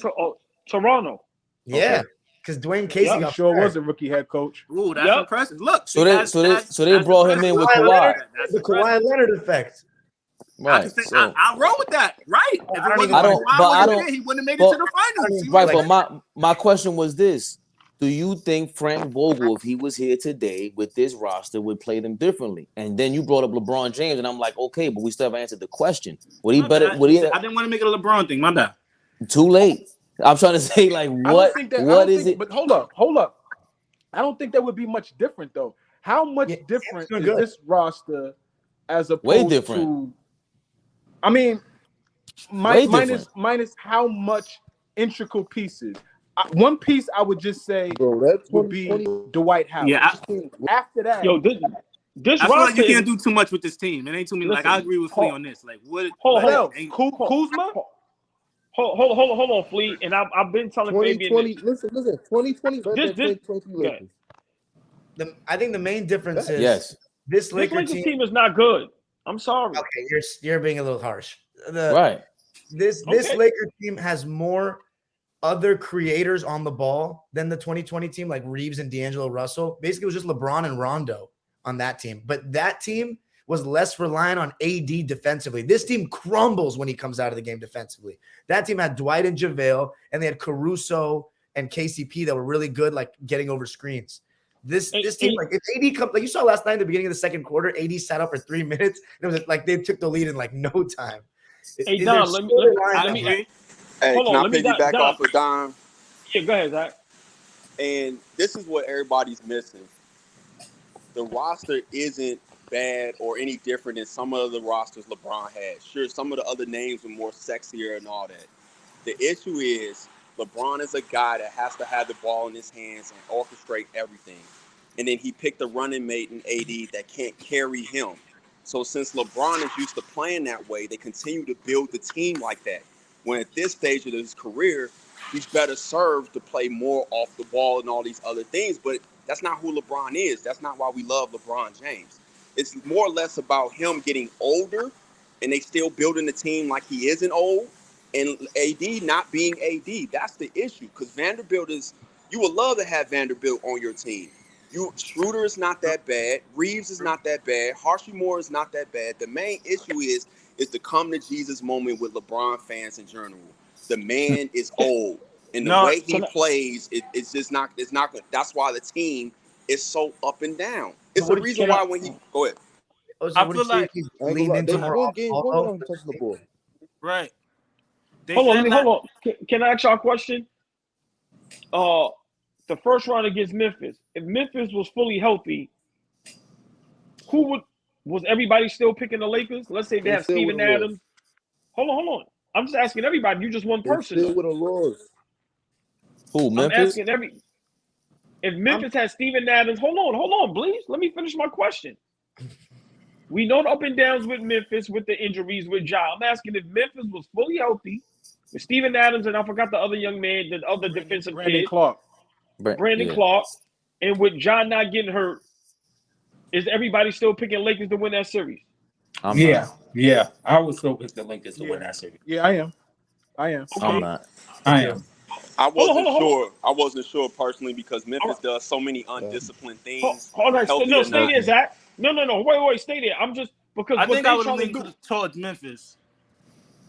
So my point is, and I heard enough for 2-3 people to say maybe Memphis. My point is, it just goes to show you, and I've been saying it. It's like the team is not that good. Because if they was that good, that's not even a doubt. Yeah, they beating them. They not that good. Yo, I'm sorry. this is the first time they said last night. This is the lowest usage rate LeBron ever been. This the most he's been off. This the most he's been off the ball, and this is the probably the first time he's comfortable with other people making decisions. He is. He has I mean, no choice. Because He's he has older. no choice. He has no choice. Exactly. He has no Exactly. He has no choice, Mel. I mean, but last year was only He 1 year has difference. no All he was Mel. just. I feel like Hold on, y'all. Let Dom finish. Go ahead, Dom. No, I was just gonna say, like, I'm very critical of LeBron for trying to do too much on the ball stuff, but he's actually let his other guys eat. And you say he has no choice, fair. But last year I was saying that he should have even trusted a rookie Reeves more, even let Westbrook go a little more, and just stay off the ball and be a little bit better defensively. The way we're seeing in these playoffs, like, conserve some of that energy, but on the defensive end, because to me the Lakers last year, like, they tried to play this fast pace, but it was very like fugazi to me. Because they don't get stops. So if you get stops, it will translate to the offense. Every time you look back at last year, every time LeBron's defense was sharp, they actually competed in games. But obviously without AD, it was very hard. But I don't know. I'm going to give LeBron some credit for being a little more unselfish with this team and being off the ball. Personally, Why are we giving him credit? He has no choice. Because I'm He very did it 2 years ago. Because to be honest with you, and maybe I just see what I see. In the bubble, I thought it was obvious that he needed to give up the ball more. He was already starting to slow down. Go back and watch the game when Butler had 40, and everybody criticized him for passing it to Danny Green. LeBron couldn't even get off the ground to finish a layup no more. They were blocking his layups without even jumping. It is what it is. The man plays a certain style, and they continue to build the team around him like this is year 10 and not year 20. That's why I agree with AllBall. From that standpoint, it's not a good team. We forget they're playing because we're reading the names on the back of the jerseys. There's a reason why they're playing. No, it's not. You forget they only played 40 games. But they're 3 games They're away. 20-9. What are you talking about? They didn't play. This is not a whole season. They played half a season together. Did the same team a So full they season. play a whole They might be a season with a top 20. 4 team. So they play talking a whole. about? They play a whole season with a. They played half a season. And look where they at. They went from 13th to 6th in a half a season. Mel, that doesn't work on me. was Cutting just me saying. off while I'm trying to make a point. AllBall, I'm talking. AllBall was just saying they 13th. They never gonna make the playoffs. I don't see it making. They made it to the 6th seed when nobody had them making it. Half a season. You know 40 why? games. It wasn't because of LeBron. LeBron missed a lot of those games as well. It was because they play better and play faster when he's out. So how are they not a good team? That don't even make no sense. Because they're not.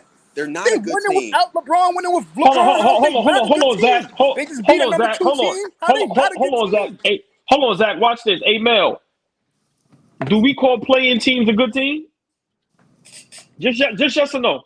Because this is going. We going too much with this. There's reasons behind that, but Nah, I can't. But see, but that's not even a good. Hold on. Nah, I gotta say, Mel. Nah, we can't say that. We can't watch Golden Miami. State not a good team? Is Miami not a good team? Those good teams. Well, Golden State is not a Golden State is not a playing team. Hold on, don't like we all come from a certain era. So let's not get all fucked up with the playing shit. We come from the 1 through 8 era. So if you a playoff team, you a good team.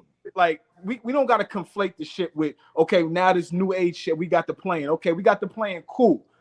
But 1 through 8, traditionally, you're a good team if you make the playoffs. Bad teams aren't making the playoffs. No, but I think it's back to Zach's point where there's much more parity nowadays, right? This is not the Eastern Conference of the 2000s. This is a different era where both sides got more. There's much more parity, right? Way more balanced. And we see the Miami Heat and the Knicks are in the second round. We see the Lakers. Miami had to win 2 games That's And the fine, Knicks but that's not struggling my with but that's not my in the exactly. So are the Knicks Exactly. not a good team? And they took a And game without yo, this. The Knicks and is struggling. Knicks had a great season. They struggling with a playing team. So the Knicks is So not a good team neither because they The struggling against a difference, playing team. is though the Heat's best player is not in year 20 with almost 70,000 minutes. That's the difference. That's the no, context. but that's And not the the point I question. was, well, what's Right. the What are you question? talking about? The question is, are hold the on. Lakers a good team? Of course Hold they They're are. really not. They're really I not. think they Because are, if bro. in the West, are y'all serious? They But would be hold a on. play-in with all the other teams in the West. But Well, then, nah, let's Me and ask- Zay been saying, oh, oh yeah, if they was fully healthy, this team fully healthy, top 4 teams, Wait, let me ask a question. Zach, maybe 5. that's not a Hold laughable. on. That's not Oh. laughable. Hold on. No. Hold on. I'm gonna let y'all. I just let y'all talk all this mess. I sit here and be quiet. We all on these panels all day, every day. We make fun of all teams that's in the play-in. Flea, I love you to death, but hey, it's a play-in. So when people talk about Minnesota this and people make fun of them, it's because they are playing. Now y'all telling me fully healthy, Lakers better than the Clippers fully healthy? The Clippers Yes was or a no? play-in. No, they're not. The Clippers I'm was just in. asking. Oh no, they wasn't. My bad. I'm asking you a simple question. Fully healthy, are the Lakers better than the Clippers? No. No. Wait, Zach. We know who we want to answer. Let's talk real, right? You said no, right? Are they Right. better than Denver? No. Are they better than Golden State? We'll see. That's arguable. Right. Yeah. Debatable. So that's what I'm saying. Like we can't just say. What is hold your on, but point? What was that for? yeah, like What are you saying, it's not. bro? There's hold no. on. So you're saying, hold on, they're not good. Oh, go ahead, Turbo. You ain't speaking a while. My bad. Nah, but let's not forget at one point, from 1 to 7, at one point, there was like 7 or 8, 9 teams damn near won 50 games. Right. There was an 8 seed that won 50 games. So does that mean that they're a bad team or a good team? Well, that was You're you're talking talking about the West The in the years late past. 2000s? Yeah. But no, but we're just talking about whether if somebody's a good team. It don't even matter what seed they are, because we always say once the playoffs start, everything is 0-0, no matter what seed you are. Once you're in the playoffs, it's 0-0. I hate to do this to my. Didn't we say that? Yeah, Fully but I hate to listen, do this with listen. AllBall. No, listen, I'm gonna catch AllBall because he was talking about if you got an All-Star, there's no excuse. The Dallas Mavericks are not a good team. The Phoenix Suns are really not a good team. Okay, Once they lost all them players 1 through 8, you're done. We're right, seeing that every single day. And Thank you, they're Fave. a 4th seed. Let me ask you guys a question. No, then. wait, hold on. Who's the 4th seed? The Suns Suns. are fourth. Okay, and that was when they didn't play with Kevin Durant the whole year. I'm talking about this current team. They might get But swept no, by Denver. But you got to remember, everybody was jumping from 10 to 6. You remember, everybody's records were damn near Right. Listen, you win one listen. game, it take you from 10th to 6th, like he's saying, for real. It was like y'all that. saying things everybody know. At the end of the day, y'all can say all that all y'all want. The Lakers is not a good team. I just asked y'all a simple question. Hold on, Dom, you can talk. I just asked y'all a simple question and half the panel agreed. I said, if Memphis was fully healthy, who would y'all have picked? And Mr. Mel, who's a LeBron lover and Lakers lover, said he would have picked Memphis. So how was they top 4? Who's Like that? No, wait. Just explain to that. I asked y'all a simple question. Y'all told me I might pick Memphis. So how was Lakers a top 4 seed? Because they ain't been fully healthy, just like Memphis ain't been fully healthy. It's hypothetical on both ends. What are you talking about? Yeah. I said, what are you talking about? That's you wouldn't how. take the Lakers over healthy Simple Memphis? answer. You wouldn't take Lakers over healthy Memphis? No, he said no. I'm surprised you would say no. Not with Steven Adams and Clark down there. I feel like with AD being inconsistent as we season, they might get him in the 4-game series. And the advantage was AD and the bench played good. This is what mind boggles me. But then if I ask, are they better than Golden State fully healthy? You say you don't know, but you'll take them against. But you'll take Memphis. Golden State is not Memphis. What are you talking about? They inconsistent, just like the Lakers been inconsistent. So that's why they both been playing teams. What are you talking about? So you think Memphis fully healthy was actually the second best team in the West? They played like it. I don't understand. Fully healthy, Steven Adams not one class in that. They was very different. I ain't gonna front. And that even the Pelicans crazy. It changed a lot, bro. Because Memphis was deeper. The Pelicans was deeper. Once you have a team that's is different. So to say that the Lakers are so what are you saying, AllBall? That the Lakers are trash? We The do Lakers are not a good- understand that. The Lakers are Hold not a on, good hold on. team. Fully, Yeah. go ahead, Philippe. Go Yo, ahead. the Go Lakers ahead, is Philippe. not a good team, but they Hold beat on. the number. What is they number 2 seed, number 3 seed? Hold on, They hold beat on, number 2, y'all. 3 seed, and they're giving Golden State Warriors a run for their money. But they're Mel, not a good Mel, team. hold on. Now they're giving them run for it. Damn, Mel, It's why I got 1-1. twos with Mel? If That's they what not the fuck good, is it's supposed Why to be would you 2-0. say that? If Oh they my not good, God, it's supposed to be Flea. 2-0. Jesus Christ. Let Flea go. Yo, hold on a Oh second. man. Hold on. We judging teams throughout the year, right? A lot of injuries happen throughout the year that changes the trajectory of what a team looks like, if they're good or if they're not good. So it's really hard to like determine if a Agreed. team is good or not, depending on what they're going through. For Dom, heavy clip. You know, he reports for the Clippers. Fully healthy, the Clippers are a hell of a team, but they've never been fully healthy for the entire Right. 4 years that they've had these two guys. They have not been ever fully healthy. So how can we Don't- really gauge if they're a good team or not? Don't forget load management. Niggas No, is no, no, sitting no, out no, games no, to no. sit Hey, out. Mel, hold on, Mel. Before the injuries in the beginning of the season, Lakers was losing with a healthy team. That was Like, a whole are we- different team. Once again, can I speak? Can I speak, bro? You be speaking or can I speak? You just sat up here and bragged and boasted, yo, they beat a second, third seed. But then on the other hand, you agree fully healthy, they wouldn't have beat them. So what are we bragging about? We're not bragging about you, just saying they're not a good team because they was in the playing. I disagree with that. Hold on. I'm not the only one that said that, though. Zach also agreed. Well, I disagree with him too as well. What are you talking I about? have a question for all three: Zach, Fabian, and AllBall. How many good teams are there in the NBA then?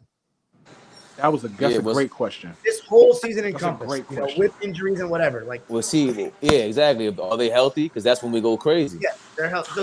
The Clippers are not a good team because we're not been fully healthy. We have no continuity. So take them out of there. Who's actually a good team in this league this year? Denver, Okay. the Knicks, Sacramento, Golden State. Golden State? What about Boston and Philly and Milwaukee? Mine would be a little bit different. But hold on, Boston and Philly, Milwaukee. To me, I'm being honest, I don't trust Chris Middleton, so yeah, they was okay. But Mel, what do you have against Golden State? I don't think I don't have nothing against Golden State. So why would I think just say Golden State? You yell like Golden because State. yeah, because during the season, there wasn't a good team like that. They were scared. Remember, you was like, yo, nobody. You was the same person a couple of months ago saying nobody worrying about Golden State. Nobody scared about Golden State. Right. You was just saying that. What are you talking about? No. A fake dynasty. I still feel like that. No, I still feel like that. That doesn't make them not a good team. Just because nobody's scared of them. Bro, didn't they go on a win streak? They had to go on a win streak at the end of the season. During the middle of the season, they was not a great team. It was not an elite team. It was never at the top yeah, but anything. we know who they are. No, that's my opinion. You asked me, are they a good team? I said, yes, they're a good team because they have them two light-skinned dudes. Yes. I think that's Hold on, wait. Lakers is a good team because they got two good dudes over there. Wait. Because those dudes is inconsistent all season and they're unhealthy all the time. And one is old. But here's my only gripe with what you said is, so the Knicks and the Sacramento Kings are good, but the Lakers aren't. The Lakers but the Lakers in the playoffs with LeBron and Anthony Davis, as old as he is, LeBron, they're not bad, man. Like, are you really beating them? Yeah, Dom, we just some of us agreed they made it past the first round because of a injured, depleted Memphis team, man. Wait. So the Lakers are not a good team, and there's two top 5 teams that's fishing right now in the West. What? Say that again? So the Lakers is not a good team, but Sacramento and Memphis are fishing, and they're great teams. And likewise in the East. I mean, but how is that making sense, bro? Because there's a thing called context. We all agree that if Lakers play anybody else, they lose in the first round, even if Memphis is healthy. Like, what are we talking about? I don't think that. I think the Lakers would have gave. You just agreed they would have lost to Memphis, right? Yo, But I think they could beat Sacramento. I think they would have beat Sacramento fully healthy. I think the Lakers could beat Sacramento.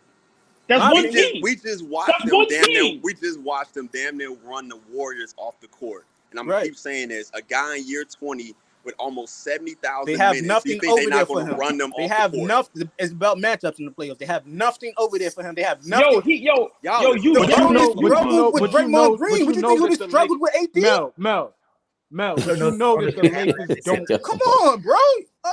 Mel, you He can't struggled with say Draymond Green, bro. Sacramento don't have nothing for him when you know that the offense doesn't go through Braun. You know that he's not going to go out there looking to go get 40 and take over his matchup. You know Against that's not Sacramento, happening. So you Braun can't knowing say these they don't niggas have is young, he nothing would have went and go over got there that. But they have. See, They have. this is where the conversation breaks down because now he's being delusional. Like, I'm Yeah. not. like, like, for real. come on, Like, Mel. You let's, can't like, say I'm being delusional for my own opinion. They just beat I don't- a Memphis who's not too Yo, far. That much hold better on, than- Zach. Hold on. Yo, Mel, you just yelled one team that they could beat. You yelled one team. Right. It's 7 other teams or 6 They other could have. teams. They You could have yelled beat one Phoenix. team. Yo, I gotta They get out of could- here, fellas. I'm out of here. I All like right. them beating Phoenix. This Phoenix Suns team? I Yeah, think they could have they beat could have Phoenix beat too. Phoenix. Phoenix is not a good What team. are you talking about? They're not a top. Their seed is not who they Minnesota, really they could are. have beat Minnesota too. What are you talking about? For sure. just like Right, I think so- I said this multiple times. At this stage in his career, I don't know why they double LeBron. I don't know why. All he does is get everybody else shots. I would not double him at all. He will have to prove to me that he can beat me consecutive games for a series. Ooh. And to say that that's your opinion doesn't mean it's not still delusional. This is not year 12 LeBron. I don't know what Right. y'all watching. What but are you guess watching? what? But Guess what? The who's coaches saying he is? Hold on. That's the whole coaches thing. don't feel. What happened? The Hold NBA on. But coaches Mel, don't hold feel on. how you feel because they doubling him. Mel, we So you gotta delusional we too? gotta have but we're not talking about whether LeBron is in year 12 or year 20. We're talking talking about if the about good Lakers are team. good. Yeah. Because LeBron they have Yeah. to play No, I well was in saying- spite of LeBron being in year 20. Fabian, I was saying that because he said they will beat Sacramento because of Bron. I was responding Right, to but that. Zach, we have to bring the conversation back to realism because Mel he derailed my whole. I was side on you. You know how you got somebody who motivates you, and you motivate that play, and they go in the game, turn the fucking ball over, shoot 35. That's what Mel did for me right now. He fucked everything up for me. You He pissed welcome. me off. I stay on the sideline just quiet, but you can't say that the Lakers don't have a chance at beating the Golden State Warriors. We can't say that. So to say that they're not good, that's inaccurate. Right. And they just beat No, Memphis. Mel, I'm shutting your mic off, man. Get out. Right. You ain't say none of that. You said LeBron No, and some somebody other just shit. shut it there. You good. So you think they're good, Fabian? We can right now. The only reason why they're not good is because Anthony Davis. That's the only reason. When he plays And like LeBron. Anthony Davis, And LeBron. I don't expect LeBron. You see, Zach. That's what I said earlier. This is why I think they're gonna lose because LeBron already gave you his 20-point game. He gave you that game against Memphis when Dylan Brooks don't get his credit.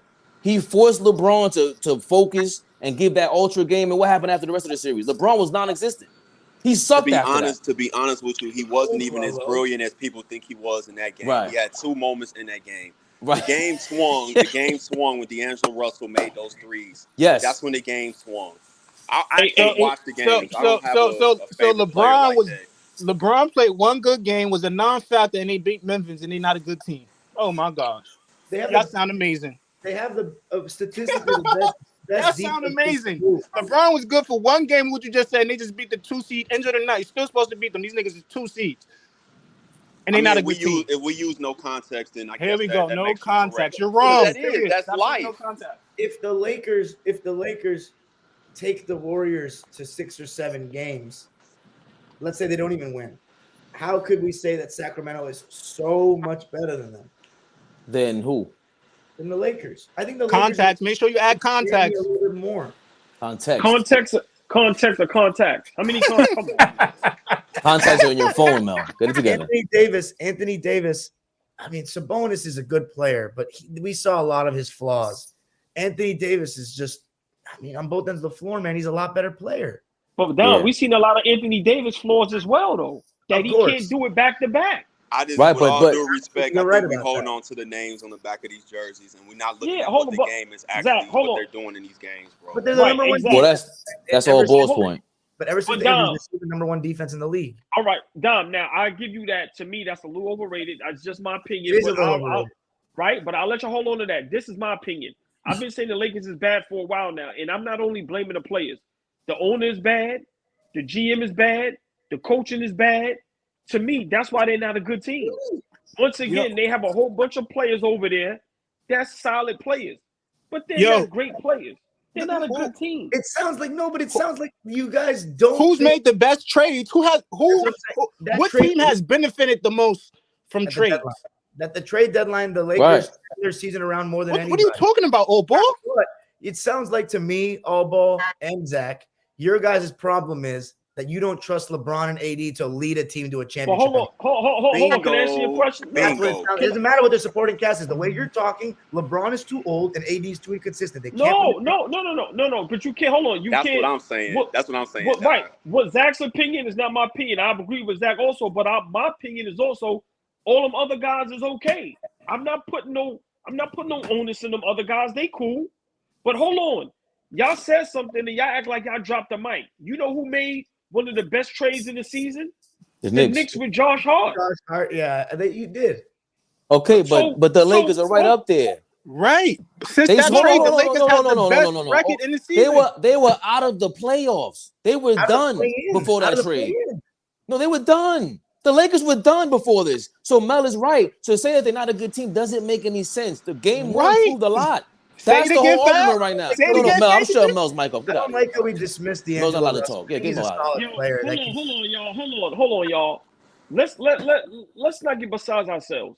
The Clippers have horrific injury problems. Yeah. Memphis injury problems. New Orleans injury problems. Okay.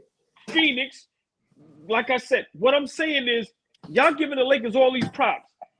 They had a lot of luck with a lot of teams. Look what happened with Dallas with the Kyrie, which didn't work out, which turned out to be horrific. Lakers, you missed the injury. That helped the Lakers. The Lakers get had in the LeBron position injured they too. have. I'm sorry. The Lakers are not a good team. They're just not. And they're going to prove it in this second round. And you're going to see. I'm sorry. So, hold on. I love how he just conveniently mentions that the Dallas Mavericks dropped off the face of this earth, that Phoenix got worse. All these teams that are supposed to be good are not. And now the Lakers are. You can't just point to the fact that they got in there off their own merit. That they got in there because they were 20-9. We got to circle back around to Phoenix. We didn't get that enough time because we went back to the Lakers. We got to Please do. back around Good transition. So I actually agree with you, Fabian, because they gave up their whole bench for Kevin Durant. And I said it on my podcast this week, and I've been saying this. We look at KD because he's so tall and he can do all these things with the basketball. Bottom line, him and Devin Booker are the same players, just that Devin Booker's shorter and they're younger. They're guys that can score a lot of points. They'll win you some games. But when it comes down to it, they're not going to be able to carry you all the way to a championship. KD has never been that. He's never been that. That's why Golden State was the perfect situation for him. And there's no knocking KD as a talent or as a player. I even went back and looked at, me and my guy was talking about like Curry in comparison to Durant a little bit. I went back and looked at who Durant had his first year of college. He had 3 NBA players, and they lost in the second round to USC. And Kevin Durant had one of the best individual scoring seasons and production seasons as far as stats we ever seen. But he didn't raise the team up. And as the nerds nowadays would say, he's not a floor raiser. He's a ceiling guy. If it's like the military, he's a weapon that maybe your team has that the other side don't have. And that's the truth about KD. And it's not fair to him because we look at the talent, but he was never LeBron. He was never Steph. And he was never a healthy Kawhi Leonard. Let's just cut to the chase, man. He's a great offensive talent that's 7 feet. That's who he is. And now that he's a little bit older and they got rid of their bench, to your point, Fabian, this might be a sweep. I'm sorry that. Where's Flea? I'm mad. Flea not here. Hold on, Mel. Mel, I gotta. My bad. I want Zach to keep. Zach needs his shine because I said this playoffs is a real test for Joker, and I want Dom to go after that. It got to be a real test for him because if he makes it to the Western Conference Finals, if they demolish Phoenix like this points to what you've been saying the last 3 or 4 years. You got to go on your parade tour right now. Get Embiid. There's no way you go pick Embiid over Joker. I don't give a fuck about that MVP. Hell no. But I agree with Zach. His episode last year when Brooklyn was getting swept was one of my favorite episodes of like any other podcast I've listened to, talking about KD being Appreciate it. sports car. Dude, I'm not gonna lie, man. We give this guy so many passes. He's so incredible to watch. But I think that my generation, because he's legitimately one of the 5 or 6 best players I've seen in my lifetime. He's overrated to me on an all-time scale. I don't think he is as good as the Steph Curry. Like, we need that comparison to Larry Bird is insanely disrespectful to Larry. Like, we need to stop that. Please stop it. We need to stop that completely. Maybe Kevin Durant will beat him 1-on-1. Doesn't matter. Basketball's 5-on-5. I think KD's a beast, but I think he's in that other, in a separate category, and that's okay. That's an amazing category to be a part of. Yeah. He doesn't just like, I don't know. Even the games that he shoots a lot, it just doesn't feel like he's, give me the ball, get out of my way. I'm going to make you double team me, and you better adjust to me. He just kind of plays in the flow of the game. He just goes out there and does his thing, gets a good, efficient shooting night. He'll help you win some games, but I just don't trust him being that guy taking over games. But I want you and Zach to talk about what do you expect from Joker tonight, because I think we all agree about KD now. Joker is going to be what Joker is. My argument has been all season with this, trying to get people to broaden their horizon with just understanding basketball. And I've said this multiple times on your platform. Center is different. When you have solid to good guard play and you have a center like Joker, you have a championship team. It's really just that simple.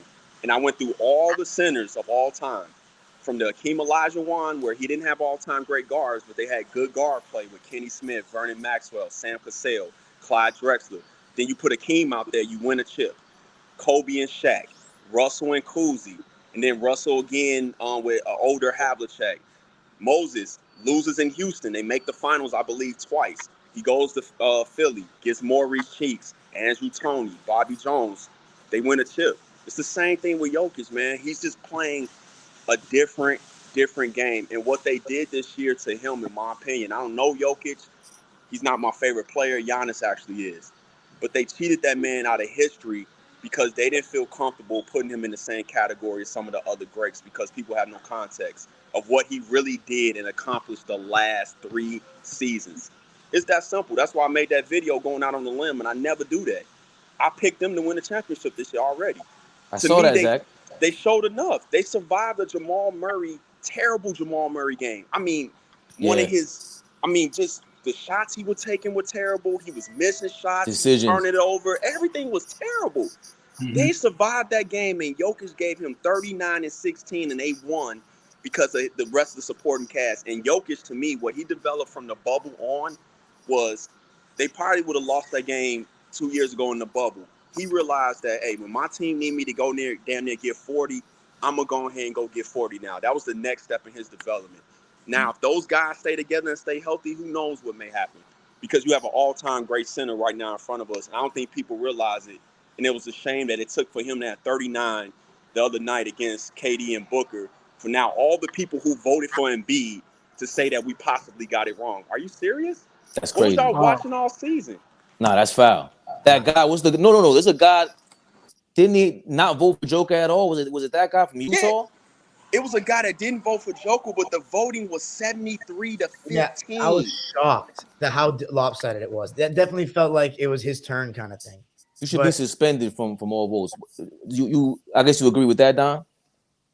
As far as the MVP, I don't have as strong of a take. I do agree with Zach's reasoning though of why he didn't get it. It's because they didn't want to give him that third MVP, and then also, when we started talking about race, I knew he was done. I knew he was done with that one. Yeah, that's how I feel. Once the controversy came in, it was like, oh, Embiid got this in a wrap. Because if he would have won it, oh my gosh, the floodgates would have been crazy. Yeah, it would have been a lot of complaints. Do you think so? And the racist comment. Yeah, because people love to hate and the comparisons, like literally the Jokic and Embiid comparisons have made Philadelphia 76ers fans or Embiid stands just hate Jokic, and it's just like so bad for the game. Like they're both just awesome. Hey, did you guys see the post yesterday that somebody put up comparing their seasons, like the stats, what their team record was when they won, when they played versus when they were out? The only thing Embiid literally won in, and I'm not saying only, like it's not a big thing, was scoring and blocks. The rest of it wasn't even close. So like, And what then- were we using for the criteria? It wasn't even close. Right. And then remember Embiid, remember it was a big thing. Embiid gave Jokic 43 around the time when they was in the run-ins. He gave him 43, right? In Philly. Yeah. When they went to Denver, Embiid sat out. Mm-hmm. Yeah. He wanted to get his lick back. For the third straight year. Hold on. And then Perkins persuaded the media when he said the racist comment saying most of the people on the panel was Caucasian. What may be true, but guess what? The It's not NBA true. is all mostly black players, so that don't mean nothing. But actually, that's not even true. Even with the media part, that wasn't even true. So I don't know Nope. where he pulled that out his ass. Lies. But also, what was the icing on the cake was what DeMarcus Cousins said. Thank you, AllBall. That was so damaging because that was his teammate. Yes, man. But also, see, you got to remember, man. All of us have platforms where we all do this out the kindness of our heart, not the love, right? Mm-hmm. We don't judge. I want to get paid, AllBall. No. Of course, but I'm just saying our passion. No, I got you. I just messing with you. I got you. Yeah, got you. But my thing is, we don't put in race. We don't look at color. I mean, we fair up here. What DeMarcus Cousins did was the icing on the cake, man. And what's sad is half of the NBA might feel like that, and that's hate. They do. They just voted real quick on AllBall. They just voted Giannis. If you had to start a team, it was like 60% of the league or the player that they voted that polled, they would go for Giannis, and like 5% went for Joker. Hey, I watched Gilbert Arenas' podcast, right? He said what the problem is, a lot of these guys kind of old school, and they don't want to rewrite history, right? So if Jokic get that third, even though he hasn't made it to the promised land and don't got no hardware, you might have to put him in the conversation. Let me finish. Let me finish. Can I finish? You might have to put him in the conversation. You cut me off. I cut you off. My bad. You might have to put them in the conversation with Bird and all of them, or even over them, right? So he said they don't want to put these new kids who has more talented but don't have the accolades to do so over these dudes, right? He said that. I was like, wow, that's shocking. Then he also said, he gave another example. I hate to be this guy. He gave another example, was like, LeBron got MVP 4 times, right? But he finished second 4 other times. So he possibly could have had 8 MVPs. The league did not want to, they don't want to rewrite history with new players. So once again, I'm going to just say this. I'm going to keep it short and sweet. Guys need to get the hate out their heart. Simple and plain. The man is, I don't care what race he is. He's a great fucking player. Exactly. Hold on. Just because he would have won 3 in a row, I wouldn't have compared them to Jordan or Larry Bird. And that or was nobody. so dumb. That was so dumb when I heard that. So dumb. when DeMarcus Cousins said that, it's like, I'm not thinking like that. All I'm thinking is he got 3 straight MVPs. I'm not thinking now he's going to be top 10 greatest of all time, because we know that criteria, you have to have some type of hardware, which is a championship ring. So once again, I said this the other day. He's not cool. He's not on social media. He's not into the rapping videos. He ain't got bros twerking. He ain't doing all the dumb, ignorant shit that everybody's into. He's the wrong color. He's the wrong color. He's boring. He's not athletic. He's not in shape. And he's out there busting their ass, and they don't like it. I actually don't think he's boring, but that's just me. I just like but from their aspect, the casual, yeah. Right. You know what I'm saying? Think of how corny that was. DeMarcus Cousins shared a locker room with him. Like, you seen him every day in practice. That was your chance to give him some props and then say, I think it's still Embiid. He could have did that. But the different route he went, that was corny. He was probably hating, though. You got to remember, that was like, he got picked up by Denver. He was his backup and only played when Jokic didn't play. And he was similar. I'm not going to say he was Jokic, but they had similar games. That Jokic?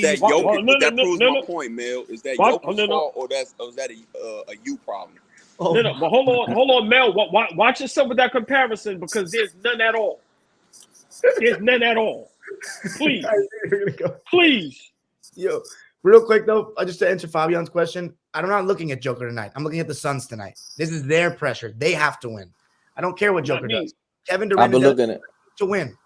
I want to, Good. I'm sorry. Nah, he's in the conversation for the best in the game, and I just want to see the best be the best. I want to see them get tested. I like all of this, to be honest, because I don't know if he should have been MVP last year, the year before, but it's been inconsistent. And I like when DeMarcus Cousins come out and say something like that, because once again, you play ball in the highest level doesn't mean you know it all. Stop getting on TV and having these dudes. That's not, you're no longer identified. I don't identify you with your basketball knowledge because of that. It's based on how we speak and interact with each other. Bottom line. What's inconsistent though? Jokic is fairly consistent in the playoffs. And that's No.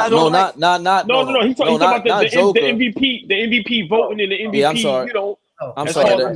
The voters, anybody who's even the media. The media is horrible. Like even with like JJ Redick is flip flopping. Stephen A. Smith. Like these are the guys that are in trouble for watching basketball. At the end of the day, when you sit down and watch ball, you're a spectator.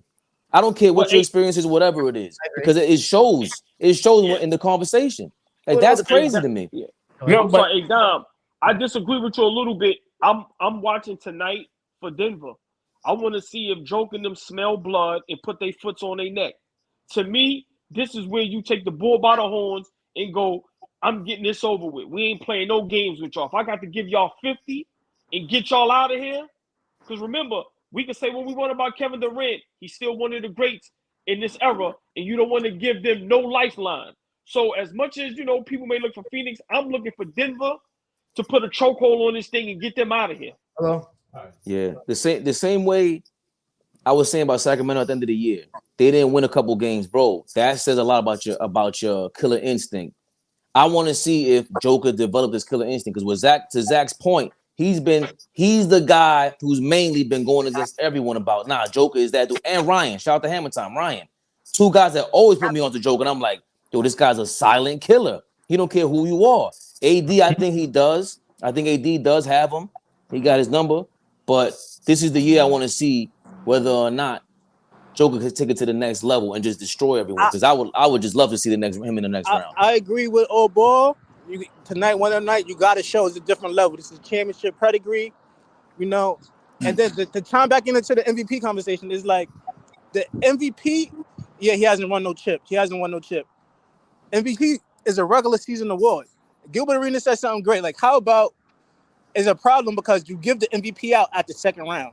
If you give the MVP out at the end of the season, now you can have playoff awards, and that changes everything. Nah. See, yo, Zach, now I see why this guy, where his brain be going, because he watches too much Gilbert Arenas. I do. No. When Embiid to accept that MVP award and put a donut up like he did, I want to see that. Like David Robinson when he got the MVP award and Akeem Olajuwon came out and busted his ass. I want to see that. No, that's my award. Again, Joker's like gonna have his. Too. I like listen, that too. Joker's gonna come out. This is what I'm saying about Joker. He's a killer. I can see it on him. He's an Eastern Europe. I want to get his nationality wrong. He's a killer. He ain't playing these games. Embiid, you got to show up to play. Get the fuck out of here with that already. Hey, Zach, real quick, just imagine Embiid receives the MVP, which he did. They get smacked by damn near 40. And then just imagine Joker come out the next two games and sweep Phoenix and have historic numbers. I can already see now. He's going to be – because I don't watch none of these shows. I only watch what people put in my timeline on Twitter. Yes, same here. I've been stopped watching them joints. Nick Wright is already singing Jokic's praises when he said last year him winning the MVP was the worst thing ever in the league. You know, it's a joke. I'll say this, though, to Rockstar Mel. Gilbert Arenas, you got to watch his show. Don't watch the clips. I watch certain things. He got pretty good perspective. Then he got that West Coast weird shit that he be on sometimes. So you got to know how to separate the two. What he's saying, but what Mel is saying, I kind of do agree with from that standpoint. And then I agree with Fabian. The MVP voting has always been inconsistent since the media took hold of it in the 80s. When the players were still voting, it wasn't really that inconsistent. It wasn't no rocket science the years they was giving it to Russell because the players knew how hard it was to play against Russell. They knew how important he was on the defensive end and all that. Wasn't hard to give it to Chamberlain 3 straight years because they knew how dominant. You see where I'm going. But once the media took a hold of it, you get weird stuff like Jordan not getting it one year and they gave it to Barkley. They gave it to Malone. LeBron, Steve Nash getting 2 when. And that was controversial too. And I'll tell you guys this: if you haven't done it, Fabian, you be on Basketball Reference. for shits and giggles, bro, go look at the year KG won it, all the way down to where Nash won the second of his back-to-back. Mm-hmm. Go in particular and look at the analytic numbers and where Nash was ranked. And remember Perkins brought up Dirk, right? Mm-hmm. This is how I know they don't watch the games and do their own research. He could have won the argument without even bringing up race. Because Dirk actually ranks in the top of all the analytics during those years. It was Dirk and KG. So the year Dirk won his, yeah, he might not have had all the scoring numbers, but he was actually the poster child for analytics because he's at the top of PER and all those. Go look at it. And then it's crazy when you look at it because I didn't know Fabian and I researched. When I saw what Nash did, I couldn't believe they gave him them awards. You know what's a funny one in the light? Zach? I didn't hear you. What you say? I said, what do you call yourself? A YouTuber, journalist? I just wanted because the way you research, do your own research, and put in your opinion. I love it, my brother. I appreciate it. It's just how I am, and my degree is in history, so I know how to do like legit go down to the library research, and I do the same thing. So I think one of the reasons why I'm so passionate is. But would you consider yourself? What would you label yourself as? Like journalist, a high level journalist, because I've been in the locker rooms. You can go to my old website; it's up. I've written tons of articles. I've done it all. It's just that I know how to research, and why I'm so passionate is I don't just throw out takes. I go and research the take to see if it makes sense with what I'm saying. So that's why I'm so passionate sometimes, because I know I put the research in. But if you go look at that, I couldn't believe Nash ranked that low. I did not know he ranked that low in the analytics. Like especially the win shares. I'm gonna tell you a real funny one, Zach. You know what the funny one is in the light, and nobody wants to say it, and because it's us. Nobody wants to say this. The Allen Iverson one looks funny in the light. Mm-hmm. Look, Kobe and Shaq took MVP votes away from each other. Tim Duncan that season was crazy. Yep. Allen Iverson didn't play defense like that. And you took the win shares and all that. All right, he was great offensively, but he had the best story that year. He had the best narrative. Yes, and nobody wants to say it. And I never liked the narrative-driven stuff. I just never have. I just go off, and this is the athlete in me. Those guys put in too much work, man. The guys at the top to be messing around with how you feel and narratives and all that. Because now you're trending on people's legacies. I just don't like it, bro. I don't like it. It's crazy. Yeah. But see, go ahead, Turbo. No, because I've been like that when it comes to like I've been like that since when in 2000. Like I always felt that the MVP voting has always been very funny style. And I said this from like 2000, the 2001, 2002 season, and I said this on a couple of episodes on Talk with Your Boy way back about MVPs and about people that deserves to be like. Okay, I'm gonna make this clear. Like with the defensive awards, it's like, yo, why is it always big men? Me and my uncle was having this question, like, yo, why is it always big men winning the defensive player awards all the time? It's really rare that you get wings and guards, and I never understood that. Because I said this on the show, like it was highway robbery that Scottie Pippen, Joe Dumars, Kobe, and Jason Kidd never won a defensive player a year award. I don't agree with that. I don't agree with that. I think Don would say I'm biased towards the big man in the league, but they don't affect the game like a big man, bro. Like Dikembe Mutombo, people would think Ben Wallace is a better defensive player than Dikembe Mutombo because he had probably more defensive player of the year awards. But Mutombo's been in the running for like 10 years straight, like top 3. So I don't think Scottie Pippen was that. All defense, top 3 all defensive player of the year award in the ranking, the voting. I just feel like the big man can affect the game. You funneling everyone towards the big man. Scottie Pippen, Kawhi Leonard, they can get you on the perimeter, but they need the other perimeter guy to really take into effect. It the depends big man on how anchors you everything. look at it, though. It depends on how you look at it, Fabian. You could have your take and be right on that one, right? Or you could look at how Turbo's saying it from this standpoint, that Jordan, Gary Payton literally used to take whole sides of the floor off, like, or take guys completely out the game where they couldn't even initiate offense. Like Pippen did the same thing. So I don't think there's any wrong answer. I think to Turbo's point though, it's really shocking though that we haven't had more guards, because you have guards that can literally That's what I was saying. impact the offense to a level where you can't get the ball up the court. You can't initiate good offense. So then at that point, it don't even matter if your big man is behind you if they don't never get to him. You know what I'm saying? Like it's all in how you choose to look at it, Fabian. Because I think those guys that were extraordinary on the wing or at the guard position, like Isaiah Thomas doesn't get talked about. It's very hard when your guard can't be efficient. It's very hard. to So I initiate the get what offense. I get what Turbo's saying. It has I, impact. I think Moncrief got one, but like if Mark Eaton got one, that's what disturbs me. Rudy Gobert, that's what disturbs me, because I Mark Eaton is like, all right, he led the league in blocks, but okay, like that was. I think if he was in this era, we would question it easier, the same way we question Rudy Gobert's. Because yes, he was highly impactful, but it's like, bro, there's an actual offense to get him off the court. But we could really strategize Rudy Gobert off that court. He gets exposed when you put him, when teams go small, and like I said, he can't even guard a parked car if it was right in front of him. Right. So in any era, Scottie Pippen is going to be Scottie Pippen, I think. And I think Kawhi Leonard is. But I just think I can see why, even through, let's say, the next 7 years, I don't see Scottie Pippen being Scottie. On that high level, it's harder for him to do that than But you gotta look, the big men. But look at the situation. But look at if we take let's go back to the Bulls and the Lakers series. Remember in game 1, and then after game 2, they had to make a switch and put Scottie on Magic. That's not true. That came that's not true. That's a myth. Go back and watch it. They kind of overblew that to kind of help sell Scottie, and I'm a Chicago guy, so I get it. But Mike actually guarded more than Scottie did, and he did better than what. Yeah, that kind of took on a life of its own.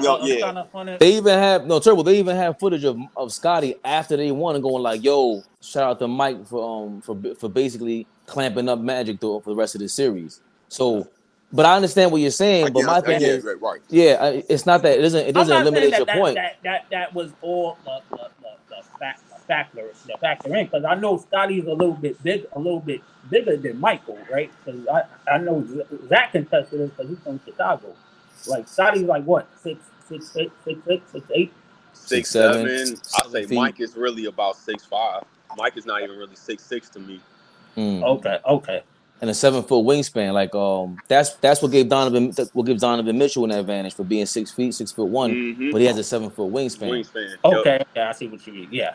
But again, to your point though, that was like a futuristic, defense, because now that's why the Bulls are underrated. Like if they play today, the way people are talking, I'm like, I'd rather have the first three-peat Bulls than the second one. I always say that. A young Mike and Pippen hounding you with Horace Grant, and then you have Phil Jackson and Michael Jordan being enforcers, telling you, what are you doing? Why are you missing your assignment? And then remember, Scottie is guarding Jordan during practice. So when it's time for a regular game, come on now. Who's giving him the business? That 3-year run of Mike was so insane because he had the fundamentals and the athleticism was still at a high peak, and he had figured out how to play, where we literally saw 3 different finals from him. We saw the 41, I think 6-6 against Phoenix. We saw the 31, 12-6. 31, 11-6. He had averaged more assists than Magic in 91. And then we saw the 92 where he kind of did it all. But the fact is, it was perfect because Pippen, they win their first one in Pippen's 4th year.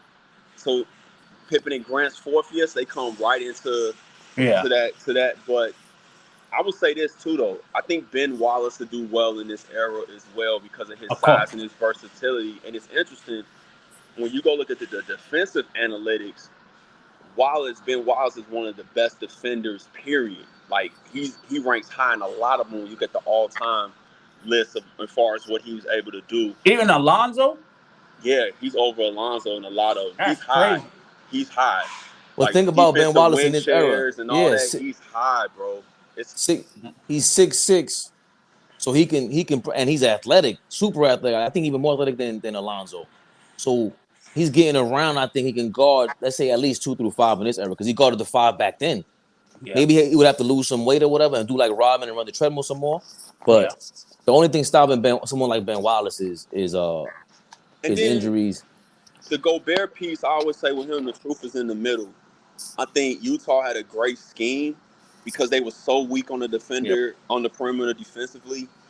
But I've also seen games where guys go to the basket and he's there and throw up all kinds of crazy shots or turn a 3-on-1 fast break into them pulling it out and running an offense because they don't want to challenge him. And I would argue that in this era, most bigs struggle on the perimeter because it's hard for bigs to be on the perimeter. I always think it kind of gets undersold. I think, though, what it exposed, though, him being in Minnesota was how good that scheme was in Utah under Quinn Snyder versus what he had in Minnesota defensively. Even though they did start coming around once Karl Anthony Towns got healthy, it was a bit of a jolt, and they still we're doing it in and out. Not to say he's not a weapon. Like, he's a weapon on defense, too. Like, we can't, like, that can't be denied. But once you go defensive player of the year, it's like, if we could scheme on you, like, that has to be a knock against you. That was really my point. That's fair. And the same thing with Mark Eaton. Like, I think Sidney Moncrief got a defensive player of the year, if I'm not mistaken. Yeah. There was no game. The only game planning for that is a pick and roll. And who else? Anthony. Damn, who am I thinking of? The Spurs, not Roberson. Didn't Alvin Robinson get one? Yes, Alvin Robinson. Alvin Robinson got Michael one. Cooper. Michael Cooper won defensive player. Michael Cooper got one? Yeah. Yeah, I think Yes. Okay. So that goes back to like the MVP thing where all people just, they fall into favor for whatever reason. Because, come on now, these are guys that are super legit. Like, who was really behind Moncrief? Jack Sigma. I want to say Terry Cummings. But it wasn't a super defender. So the fact that, again, going back to the Bulls, that's what made them so dope. You had Cartwright, but it wasn't a super. Marcus Johnson, but he wasn't a defender, like a super defender. I'm saying he wasn't a rim protector. No, like the Bulls were crazy because their rim protection was their perimeter defense. You know what I'm saying? Like that's what made them dope. Well, I mean, their rim protector was actually Forrest Grant. It wasn't Cartwright. Yeah. Right. I think they would do well in any era, man. I think they would do well. Yeah. Yo, but fellas, it's 4:37 on the East Coast time. I gotta get going. I appreciate y'all. Always a great conversation. Like, I gotta see how to clip this up. Yo, we gotta hire somebody to clip all these things up, man. For real. Because these conversations, when Zach and Flea get in here and Dom, you Turbo, it's like we gotta rewatch it and chop everything up because Zach knows how this YouTube thing works. Like, this shit is a job. Like, it's a job to get on here and rewind everything, put a thumbnail up, put a title up, make sure the title, the description, and tags go up there. I'm willing to show everybody what to do on this, and train whoever to get them started with this. Because, like I said, I really enjoy the conversation, and I'm not just, me. I don't blow smoke up anybody's, what. But I appreciate y'all coming through. Appreciate you, bro. Appreciate you more, bro. AllBallTV live Friday. Y'all already know.